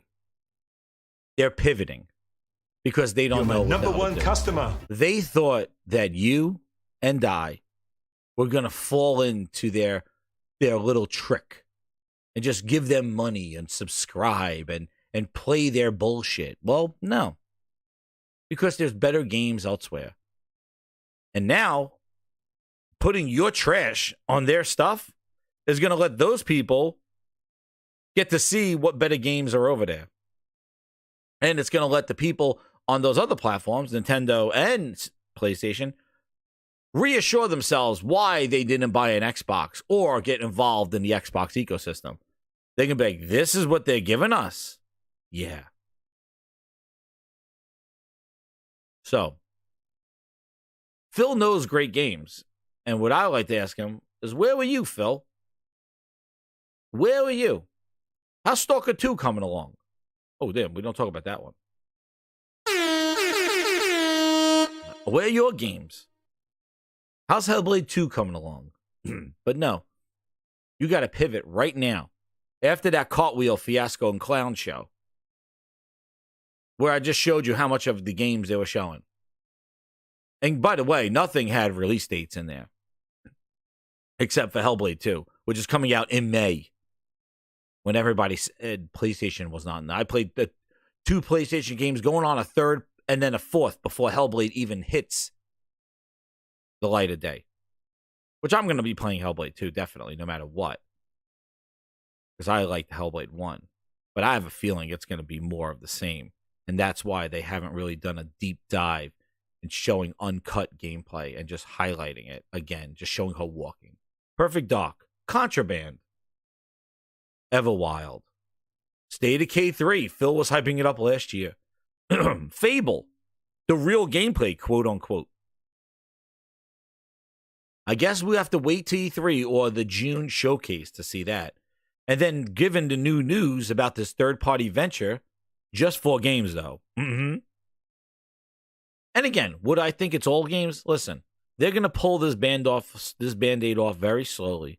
They're going to start with these 4 games, and then I think by next year, you may see some inklings, or maybe at the end of this year, maybe some mentionings of Starfield. I think Phil's trying to buy himself some more time and seeing like, hey, we got Indiana Jones, we got Hellblade 2, we got Starfield DLC probably coming out.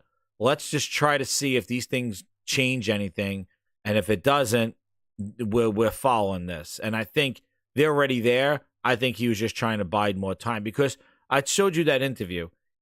He's the community person, and he knows that he's probably saying the community is going to get mad, and they're probably like, who cares about the community?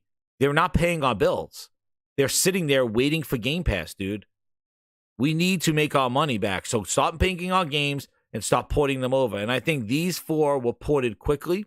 And if you listen to him, he said in December, they had plans for this. And if you listen to the rumors, it was at the end of last year where they started planning this third-party stuff. When the Activision deal went through, that's why you heard the interviews about going third-party, because that's what the Tim Stewart said, the CFO. That argument was held off after Bethesda. Tim Stewart starts off, and then Satya continues the message about their games everywhere. And then Phil has to come out to coddle and damage control and pretend that it's only 4 games and tell everybody to calm down. It's only 4, and then proceed to now the next 20 minutes of telling everybody how it benefits the business to be third party, putting our games everywhere. Why would you mention cross saves and cross things, right? Cross saves and cross progression in your games. That's nothing new. The only reason why you would say that if you're planning to put your games on other consoles. So cross saves, cross progression, there you go. So if you're playing Sea of Thieves on an Xbox and you want to go play it on PlayStation, your save or your progress will go with you. That's the reason why. Everything in that show was justifying why they're going third party, and it's about playing off of the platform. Everything about Xbox that they mentioned in his podcast was just the ways to try to get to the people that are really dumb-minded and believe that Xbox still matters, the console, the brand to them. It doesn't. It doesn't. It never did. Ever since they started looking at PC gaming and thinking that was going to save them, the console was abandoned. They didn't give it content. They didn't even have a launch lineup for the friggin' console, if you think that's something. They didn't have a lineup for the X. The One X had nothing. They said play PUBG. The Series X had nothing. Halo got delayed. And if those 2 things could launch without games, well, that tells you how much they care about the console.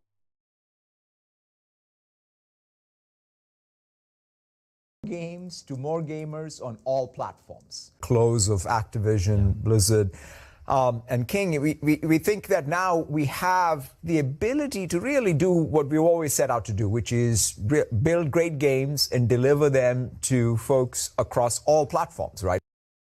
There you go. And a quick mention of the Sony thing. Yeah, I think I didn't see the CNBC thing, Mr. Tennis, but Sony's definitely have to looking at revenue. But you got to think, one thing I was thinking about is that, they have been, their first party, like we said, has not released. They're in developing stages right now. So they have yet to see the benefit. They're cooking right now. They're building games.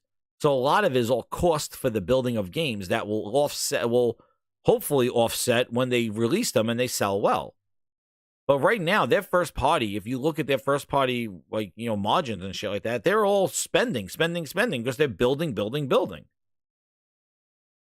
But I think they need to go, definitely look at that. And that business guy will see what they do. But that's their problem. I'm not here to worry about the business unless the quality of the games change. And that's where you need to be clear. Like, the reason why all this Xbox stuff is talked about so much is because the quality of their output and the games that they're making have suffered because they have took their eyes off of great games. And instead, they're worried about everything else but delivering you and I great, complete games that we should be talking about as we're talking about Helldivers 2. Why can't Microsoft do that for us? And why is it always excuses? Just wait. The tools are coming. Why? Why is it always an excuse with them when we had no questions? When the 360 was there, it was fine. We were having fun. It was great. PlayStation had their games, 360 had their games, and we were all playing games. And everybody was competing. Metal Gear Solid 4 came out, and Halo 3 came out. And we were like, oh, there you go. And that's what it should be.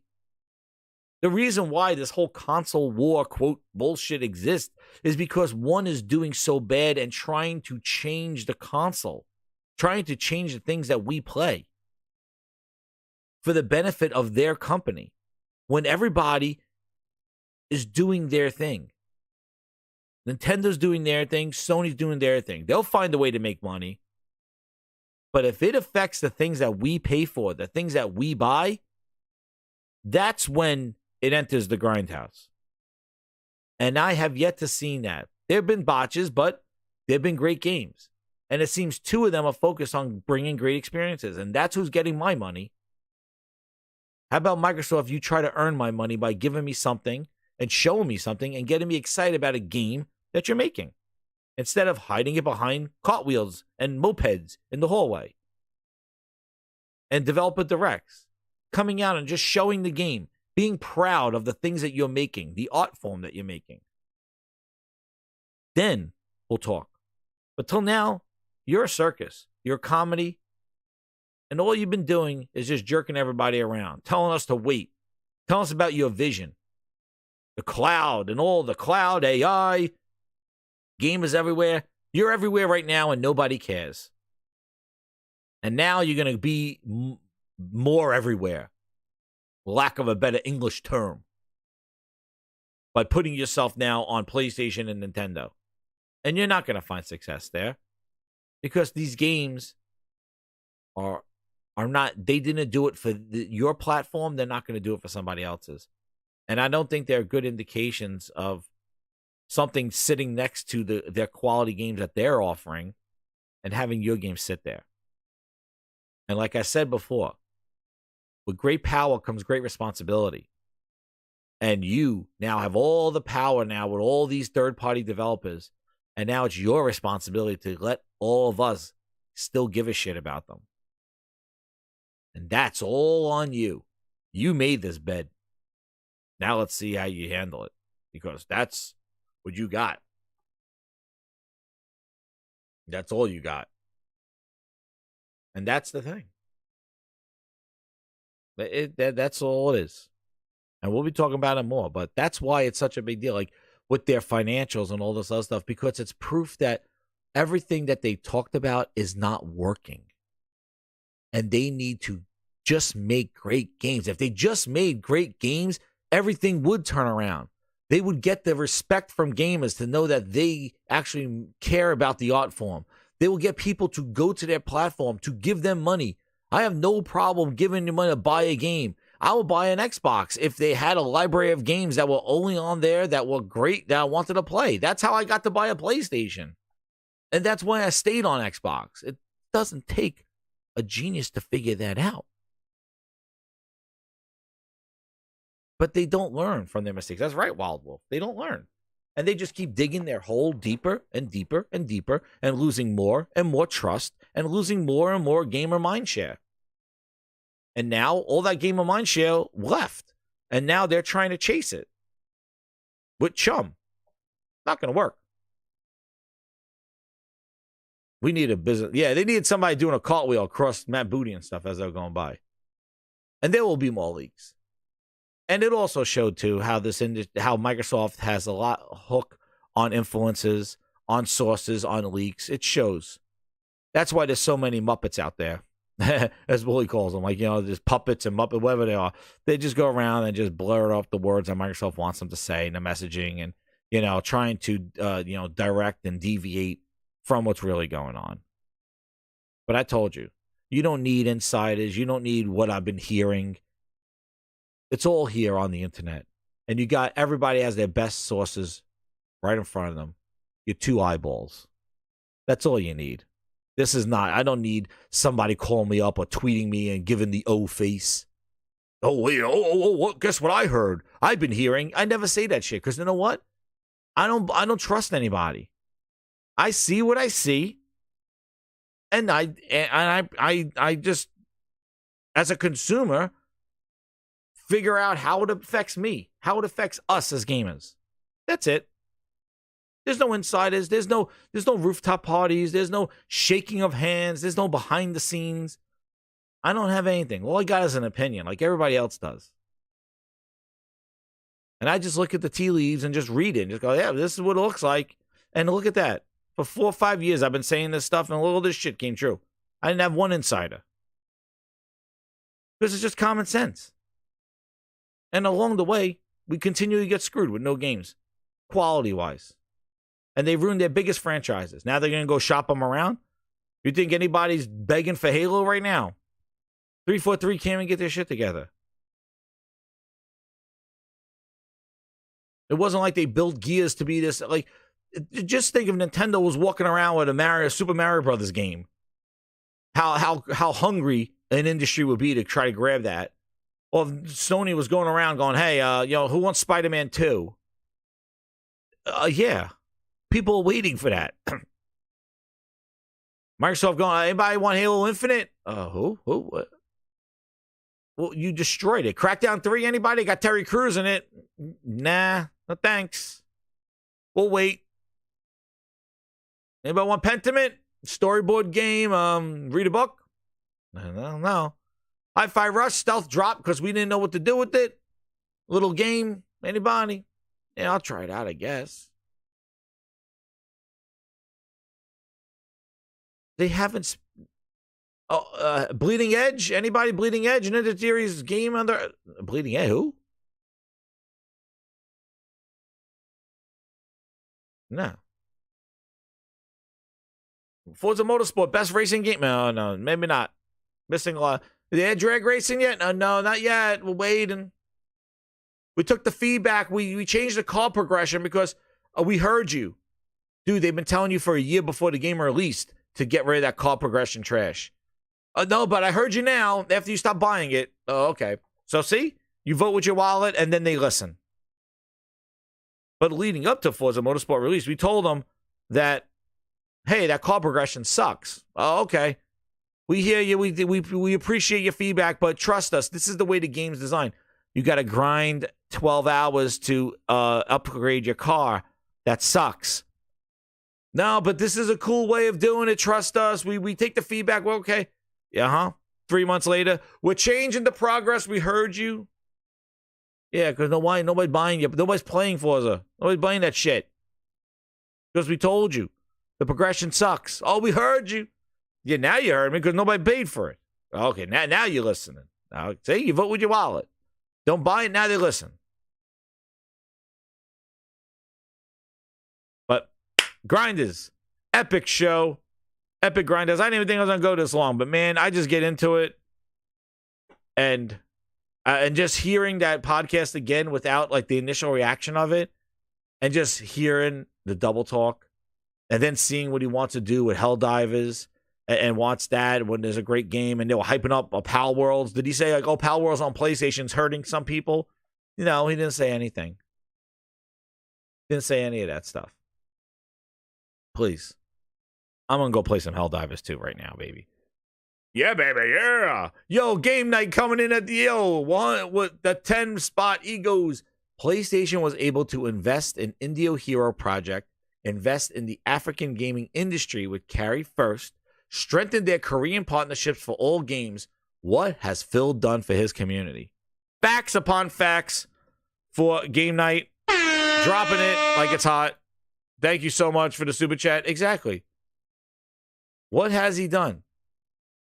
And know what else is interesting game night? It's common sense. Sony's been making partnerships. Even look at what they're doing. Stellar Blade. They identified game, they supported the game, and released it. And Microsoft used to do the same thing, like with Titanfall and all that stuff. That's the thing that drives me crazy. How these Xbox fans go, but Microsoft did this before with Titanfall. They stopped doing it, but Sony's doing it. But now Sony does it, it's bad, when Microsoft used to do it. See, Microsoft chooses not to do it because it's not in their best interest, because they don't care about bringing games to us. All they care about is just chumming and being everywhere and trying to catch that fish. But they've been shooting blanks for the last decade. And Oh no! You're my number one customer. What was that again? Oh no! We suck again! And with that, Grinders, hit that like button. Thank you again to all the super chats, to all the VIPs. Shout out to all you gamers out there. Grindheads, let's go, baby. On our way to 3,000 subscribers. We're going to be playing some more Helldivers 2. I got some more content coming your way. We're going to be doing stream nights, having a blast, and just playing some great games, and seeing if Phil gets out of his own way. 2 left feet. But Grinders, hit that like button, share it out. Thank you again. And we're going to end it traditionally the old-fashioned way. Oh, and second up too. Thank you again, Grinders. 12 minutes and 80s, and they're all on Game Pass. Somerville, a Plague Tale Requiem. What to play first and what to play last. Star Match 2, Ground, Truman Doom. 'Cause they're all on Game Pass. Among Us, The Ascent, and more. Oh no! We suck again!